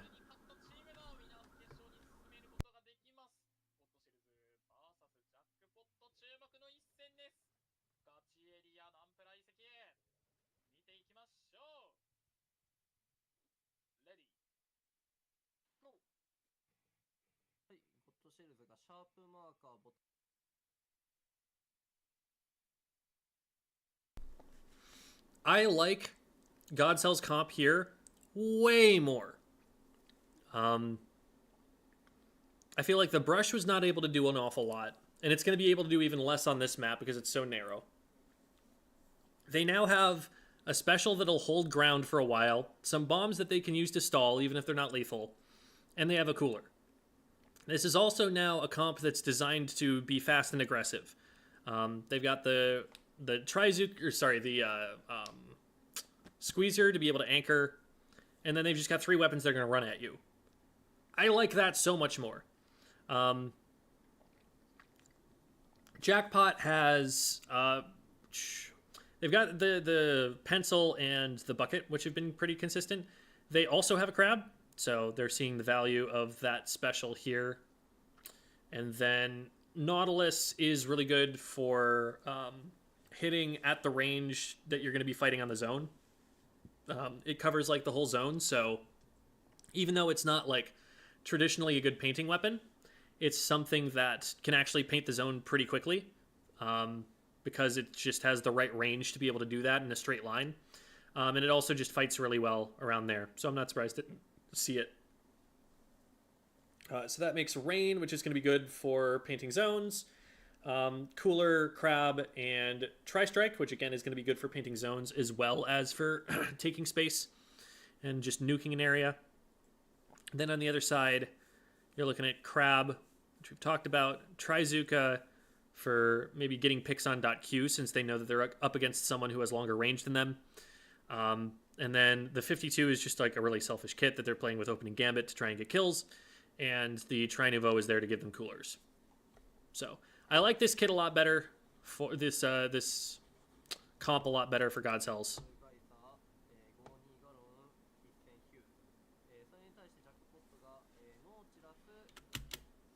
So I think that's Leafy who gets the pick early on. Let me take a quick look here at how they're moving. Might be. Hard to say because they're zoomed out for so long. Oh no, it's Madness. Okay, that makes sense. So Madness gets a pick early on someone who tries to go top mid. And so from there, Madness is able to apply enough pressure to keep people out of the left side, which clumps them up. And now everyone's going to be able to take mid and left, or Jackpot's left pretty easily here. And like, look at how fast Leafy is able to cap the zone. I'm pretty sure this is just her painting here. So she gets one, and then look at how quickly zone neutralizes here. That's how long, like, all of that paint was Leafy. Nobody else helped her. So even though the Nautilus is not a strong painting weapon, you can see, like, on a zone this narrow, with a weapon with that range and that fire rate, it's perfect.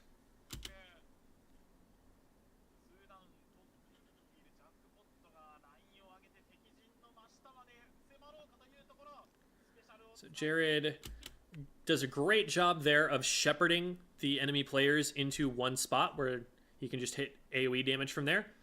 So that's a player down. Now they're still hunting for that player in the bottom right. If it weren't for that player in the bottom right, they could have already rushed Plat. But that player in the bottom right, who could come up behind them at any moment, is enough of a threat that they need to deal with that before they can move forward, and that stalls things out.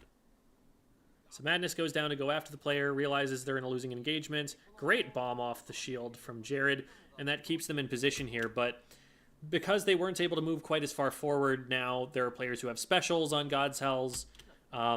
Like, that was a really smart play to drag them into pit like that. Still, Jackpot's holding for now. They finally get Jared. They took a little bit too long to get rid of the squeezer there. Or, sorry, Azu was the squeezer in previous... I don't know how the name is pronounced, but... They, if they had been able to get this... It is the squeezer, what? Am I looking at the wrong side of the map? What's going on? Oh, they flipped the weapons on me right when I was starting to look. It's like, wait, they don't have a squeezer. Yes, they do. It's on the other side. Okay, so if they'd gotten the squeezer down sooner, I think they'd probably win this next fight too. But because they don't, it just ends up being even. And now there's a quick shark from the Tri Nouveau. They go for a 1-for-1 trade, but they've got it neutral. And that saves them a lot of time. 3 members. Oh, it's still 3v3. This is actually very winnable right at this moment. They start to win on paint somewhere down the line. Oh, and the pick on Leafy was huge too.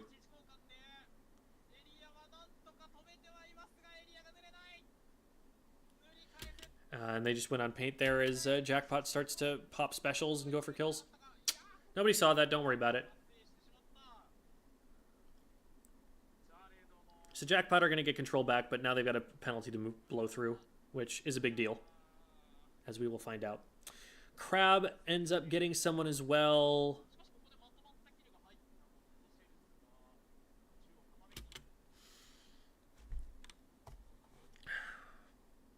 I wish I knew... Let me, where did it focus on the dualies? Because I want to know if... No, this is Leafy. Has it focused on the dualies yet? They're there. Okay. I want to just look... Wait, what? Oh, no. Oh, man. I'm getting confused again. Because they've got Ku on their God's Hells. And Ku is somebody that I know for being a Splat Dualies player.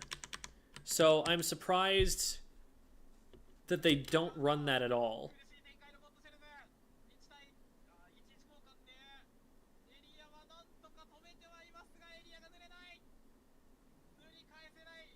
Maybe they just didn't like it in this particular comp.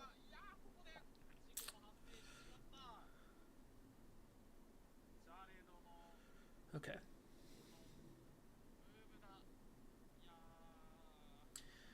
So, like we said, they get penalty, and then some really aggressive jumps from Jackpot give them a lot more space.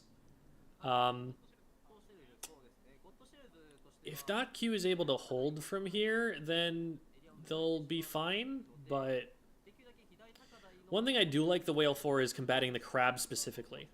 The fact that the 52 is able to get 2 there is huge, because now they're actually starting to push up into this choke point and move into the plat. This is the area that Jackpot failed to secure on their push, and it is because of this that this game is going to get a lot hairier for Jackpot now. Now that they have to fight people off from here, and they, before they even get to mid,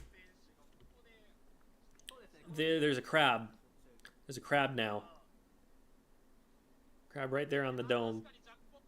And .Q doesn't have as many places that she can stand to stay safe. So this almost KOs. Like, just from looking at the numbers on screen, you can see that it's almost going to KO. So specials come out and nuke the zones just to keep them neutral for a little while. But it only stays for a little while. There's not enough ground gained. Jackpot still haven't gotten any picks. But Jared just dives across the other side, gets a trade, draws enough people over to that side that they're able to paint the opposite side. And now, I forget what breaks it open at this point.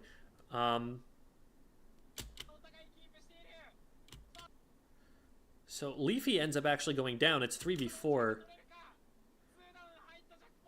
But Jackpot just keeps kind of rotating around and getting one zone and then the other and jumping people in. When did the penalty go out? Is it right here? Oh, wait, the penalty triggered there. Right there. What? That didn't look... hold on. It goes from here, where one of them is clearly uncapped. Oh my god, it's capped.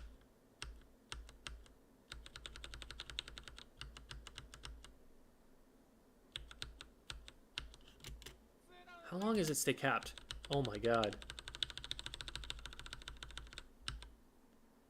So it's capped for like frames. That explains why the first time I was watching it, I was like, wait, where did the penalty come from? So its penalty goes on here. 1, 2, 3, 4, 5, 6, 7, 8, 9, 10, 11, 12, 13, 14, 15. It's like a quarter of a second that the zones stay capped for.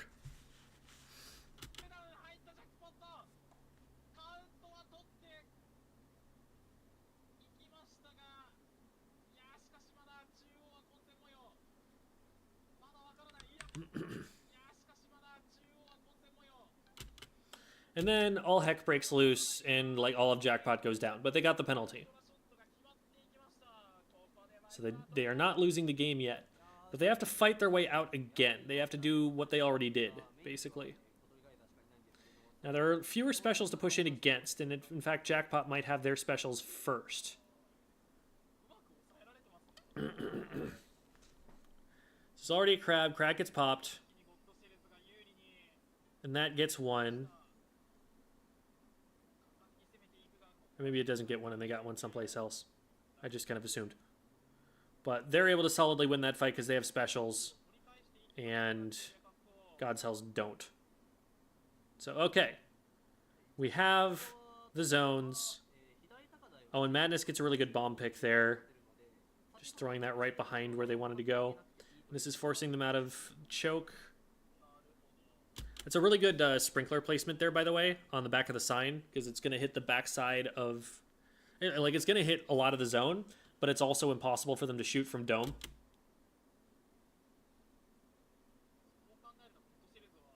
So now Madness is being threatened back by the crab, but you'll notice, like, a lot of time has been blown off of the penalty already.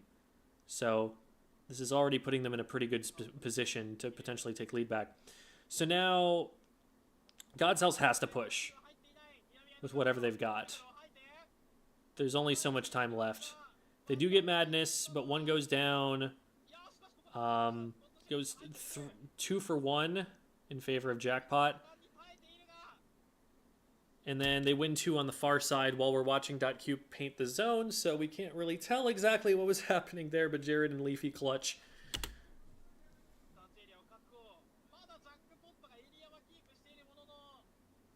So another penalty was applied, and they have more penalty points to burn through. So there's going to be another fight over this.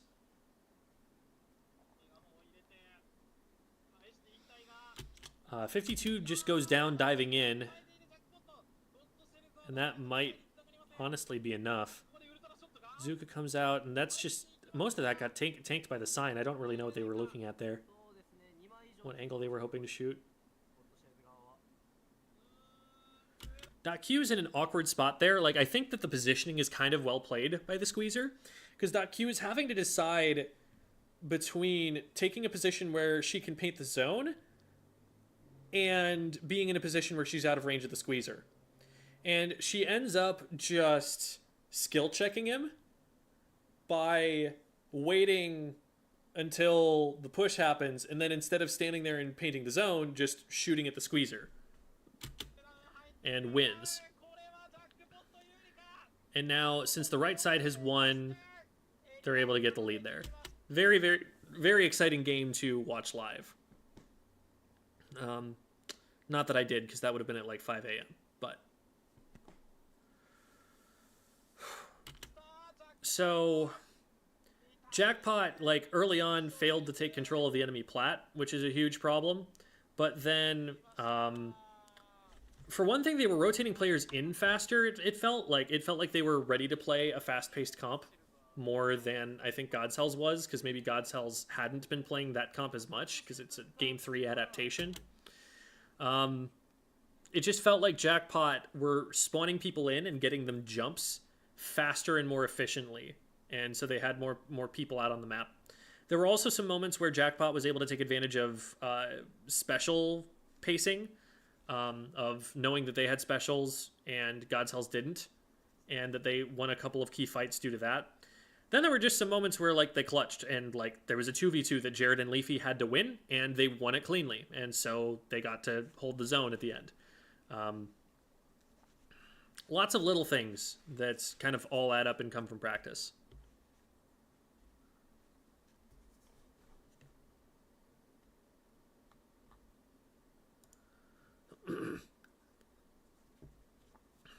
So, let's see, where does that put us? We don't have time to go over another entire set. I'm almost of the mind to just do Q&A for the last maybe like 15 minutes or something. Because, like, I don't think I could even get through another game in the amount of time I have before I have to go. So, are there things that people want to ask of me? Or things people want me to ramble about?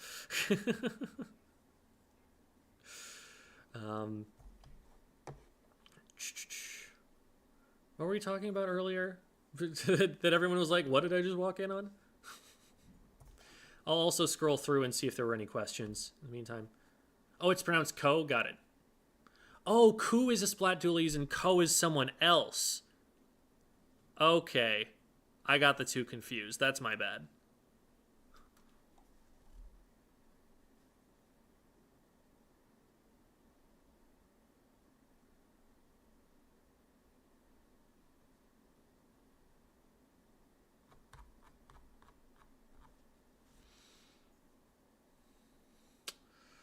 Okay.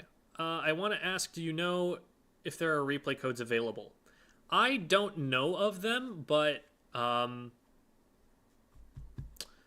let me check. I think they might have actually posted some on the official Twitter for the tournament.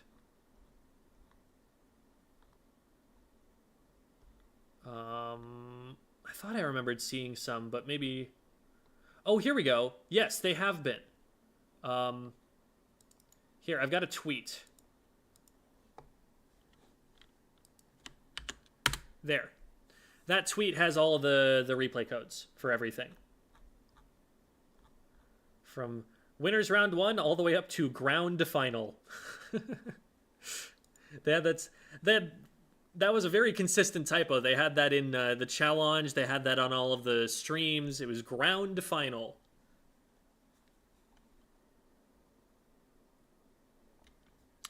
How do you feel about the state of the game? I am not as trepidatious about it as I think a lot of other like top players and analysts are.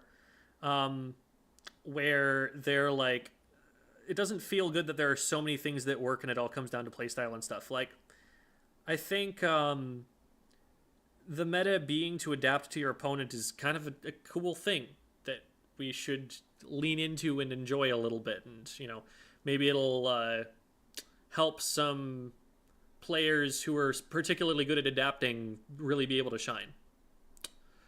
Rissa asks, what's your favorite Thanksgiving food? So I like taking the mashed potatoes, making a little like pool in it for gravy, and then like mushing some corn into this kind of volcano, the gravy volcano, and then being able to dip all of the other foods into that. So it's like, the answer is kind of all of them, I guess, but the gravy volcano, that's my favorite part. Who is your favorite player to watch? I've been really impressed watching Xera's recently. Obviously watching, you know, anyone like Melon or Chocopero, like they're going to be very efficient and kind of impressive to see. Biscuit and Bagel are up there too. Anyone who their play is like very smooth and efficient and like decisive is very impressive to me. Yeah, we were talking about working out. Forgot about that. What is an ideal reflux kit in your eyes? Something with a really good special and something that it can poke with. So I don't know, like some kind of bomb, burst bomb. Um, I don't think the damage combos work out super well for it to want to use line marker. Not that it would be my first choice anyway, but just throwing ideas out. New Stamper good. Yes. Is one of the strongest main weapons in the game and also has crab. The Toxic Mist, sure it's worse, but it has crab. That is not a problem in the grand scheme of things. What do you think an ideal wiper kit would be?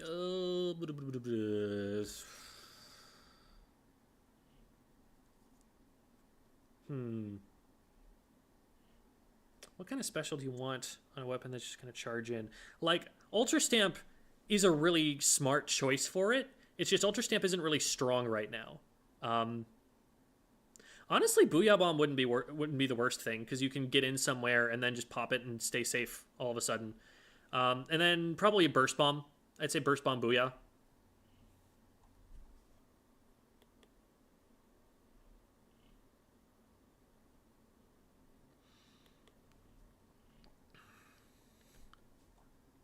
Do you know what teams we're playing in Koshin? I don't. I haven't gone and looked into that. But many of the teams should concern Jackpot. Whatever team Dynamon is on is probably pretty scary. You've got the thing about the Japanese teams is my understanding is that there aren't very many steady teams, that there are a lot of pickups. So I can name players and be like, any team that guy is willing to play with is going to be cracked. But I couldn't say for sure, like, exactly what combinations of players we're even going to see. You lost me at the corn? Well, the corn just kind of slots in there, and now there's corn.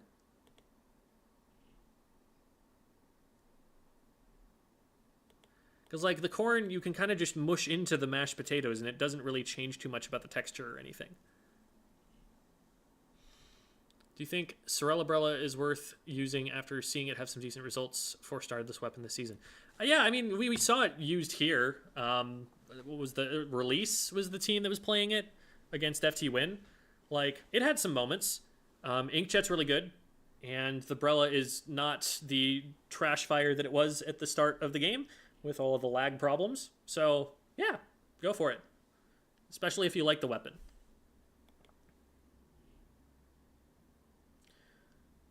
Do you have any dating advice that doesn't have a good Splatoon analogy, but you feel is something everyone should know or practice? Funny you should mention that. The other day, I just had an idea. Remember back when I did a big ol' lecture on all of the grammar, all of the English grammar, just all of it? Like, I think it ended up being like a 4-hour stream.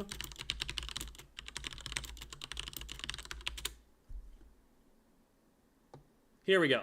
All of English syntax in one improvised lesson, because why not? I've been coming up with a similar outline for dating advice, because there are just a lot of thoughts there that I've never actually, I'm not going to fit into a YouTube video anytime soon. So I've been thinking about it.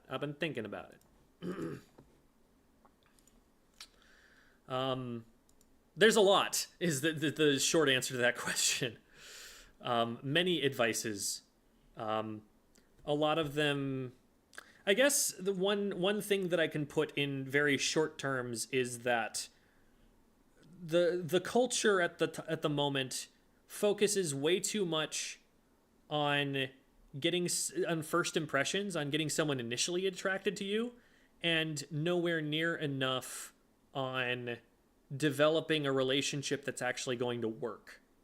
Like, we teach people how to get to the first kiss, and then from there it's happily ever after, which is ridiculous, which is very bad. We need to teach people more than that. So that would be something that I could say as an answer to the question in short. I've heard people say that Jackpot has the edge when it comes to mechanical skill, and so the current no meta kind of favors them. Yeah, I mean, that's kind of a thing about like North America in general, that we have a lot of those kinds of players. A lot of the players who get to top level are going to be like mechanically correct more than they are good decision makers. Not to say that they're making bad decisions or anything like that, just like there are sometimes mistakes. Occasionally a mistake will happen. Or a calculated risk will not pay off or something like that. Because the kind of player who's going to get mechanically cracked is also going to be making a lot of mistakes. They're going to be like throwing themselves into bad situations to see if they can fight their ways out, because that's how you learn those kinds of skills. But that also means that you develop the habit of throwing yourself into bad situations when you don't have to. What kind of meta do you want to see in the next season? Something like what we currently have with adaptability. I want to see how this meta develops. A little bit more before I want to see changes. Because I think that it's a relatively healthy state right now where a lot of things can work, which is good for the game. Like all of the different weapon classes have something they can be doing. And I don't want that to go away until we understand it a little better and can see what very precise improvements can be made. Nobody's really figured out how the game works at the moment. And I think that there is more figuring that will happen before... I don't think that the no meta state is going to last as long as they don't, mess something up and something becomes broken.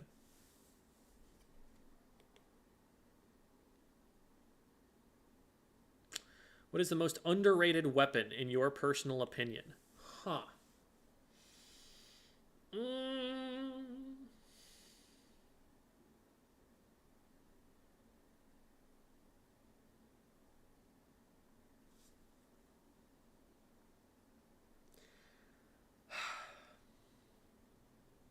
I don't know. My opinions tend to align with very conventional understandings of the game. There's not a lot that I tend to disagree with the crowd about. And that's in part because I'm getting a lot of these ideas from studying other people rather than playing the game myself and really trying to lab things out. So it might be something that you'd want to ask a top player instead of me.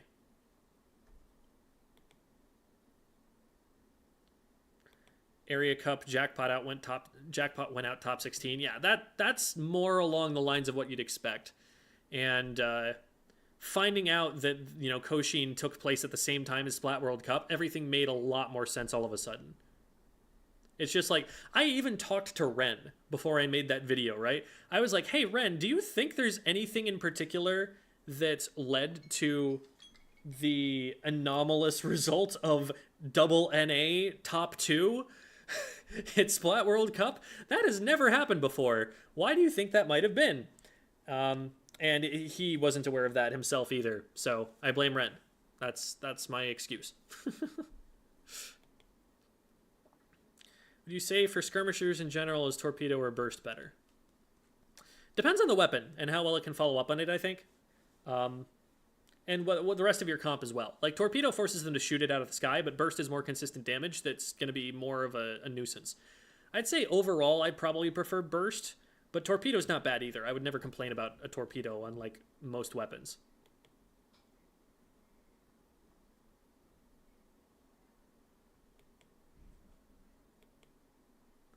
What non-competitive feature would you like to see in Splatoon?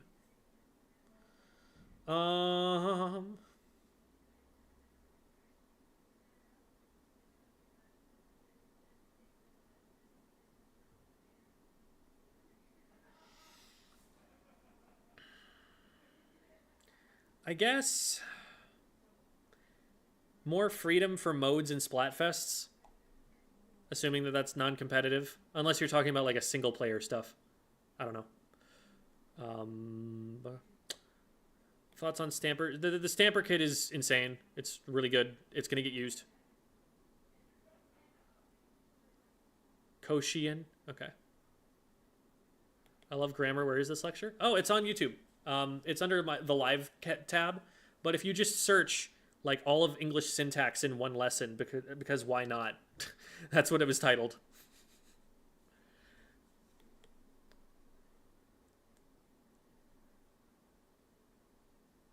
actually just popped into real dating advice. You keep doing that, Mudkip.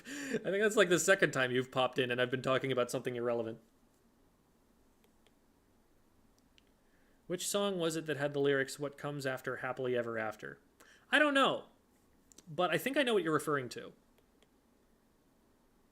Say my friends have been harassing me about someone and I started to like them, but they'll make fun of me if I date her. What should I do? So, this is a situation that has happened to me before. Because, like, middle school kids or high school kids are obnoxious about these kinds of relationships. Here's the deal. You need to determine in a vacuum, without anybody else's influence or anything like that,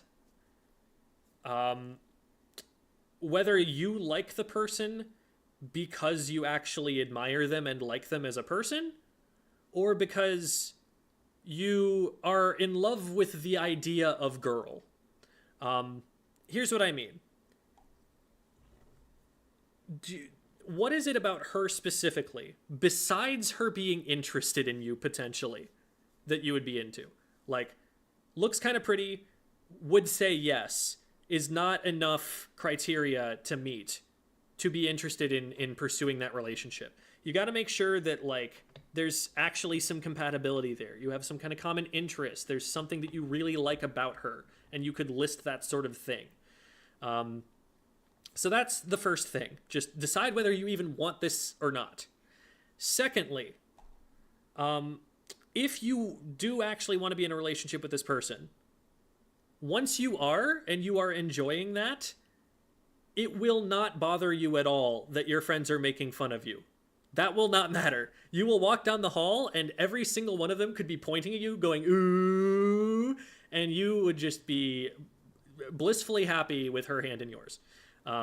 It's not going to matter. So basically what I'm saying is, don't listen to your friends, but if you are interested in this person, then it seems like there's an opportunity here. Because usually what happens is when somebody, when a girl likes you, she's going to send out her friends. She's going to send out her spies. She's going to try and, like, would he say yes? Is he interested? Like, Like, she's going to try and gather information. And usually that's kind of how this sort of rumor comes around to you, that there might be some interest going back the other way. So navigate that carefully, because I did end up in a situation once where I realized, like, some months into the relationship, wait, I don't really know enough about her to be able to support her in the way that she wanted out of this. And that hurt for both of us, and that sucked. And maybe you have to go and make that mistake yourself to be able to learn it yourself. Like, I would say, if you're even remotely interested, go for it. And if it screws everything up, then, well, at least you learned. Better to get experience and realize it was a mistake, as long as you didn't, like, severely harm anyone or anything like that. Because you're young, this is the time to make a mistake.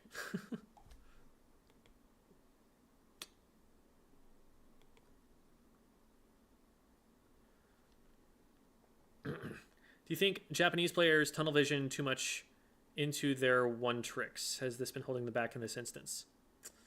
I'm a big fan of one tricking, as long as you're one tricking a good weapon, a weapon that can be played anywhere, because it means that you become an expert on that weapon. It means you become better at that weapon than, like, anyone else on Earth in their case. And,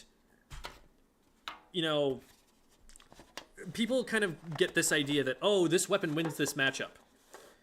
But if you've been playing that matchup and have like 500 games on it, and you find a way to make someone miss that, like, on paper in the lab doesn't work, but that they can't really stop you from doing because you're just better at that matchup than they are, because you've played it more, because you've only played that weapon, sometimes you can get away with that. Like, in a fighting game, it's a lot more difficult if, like, you just have a bad matchup to continue to make that work. But sometimes even then, that's just what you got to do.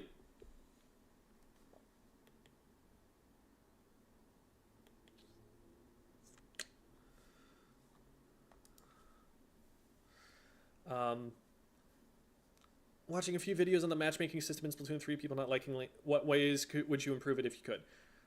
The weapon combinations are dreadful. You should never. I played a match the other day that was double backline, double brush. It was so gross.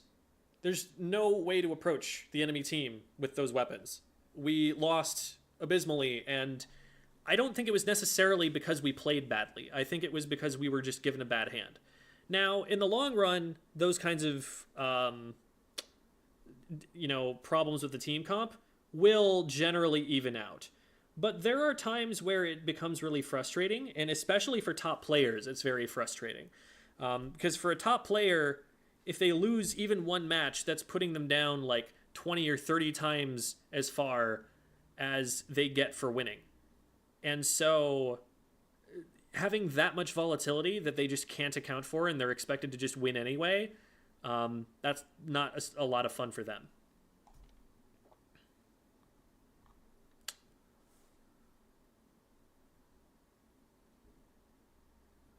Saw a tweet yesterday about Japanese X-Battle players leaning too much into getting splats and not playing objective.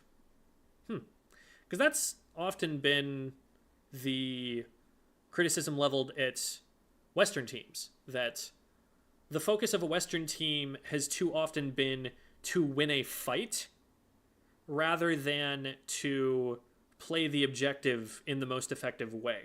Because like a lot of the time, you have to win a fight to be able to play the objective. But you don't always have to.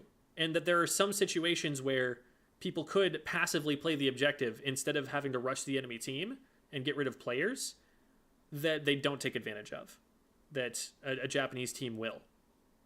Or that like a Japanese team would set up for a position where they can kind of avoid taking a full team fight because all they really have to do is stop you from being in one of two places. And they can just either zone you out of that or, take the spots that matter and force you into the spots that don't. Hypothetically, if two trains were on a track that was 60 kilometers long and one of the trains is coming from one end with 100 kph and accelerating at 100 meters per second squared while the other train is approaching at 80, when would they meet? I would need to do some algebra to work that one out. I probably could. It would take me a minute. 60 clicks long, 100 kph, 80 kph. Yeah, I'd just have to do too much math for that.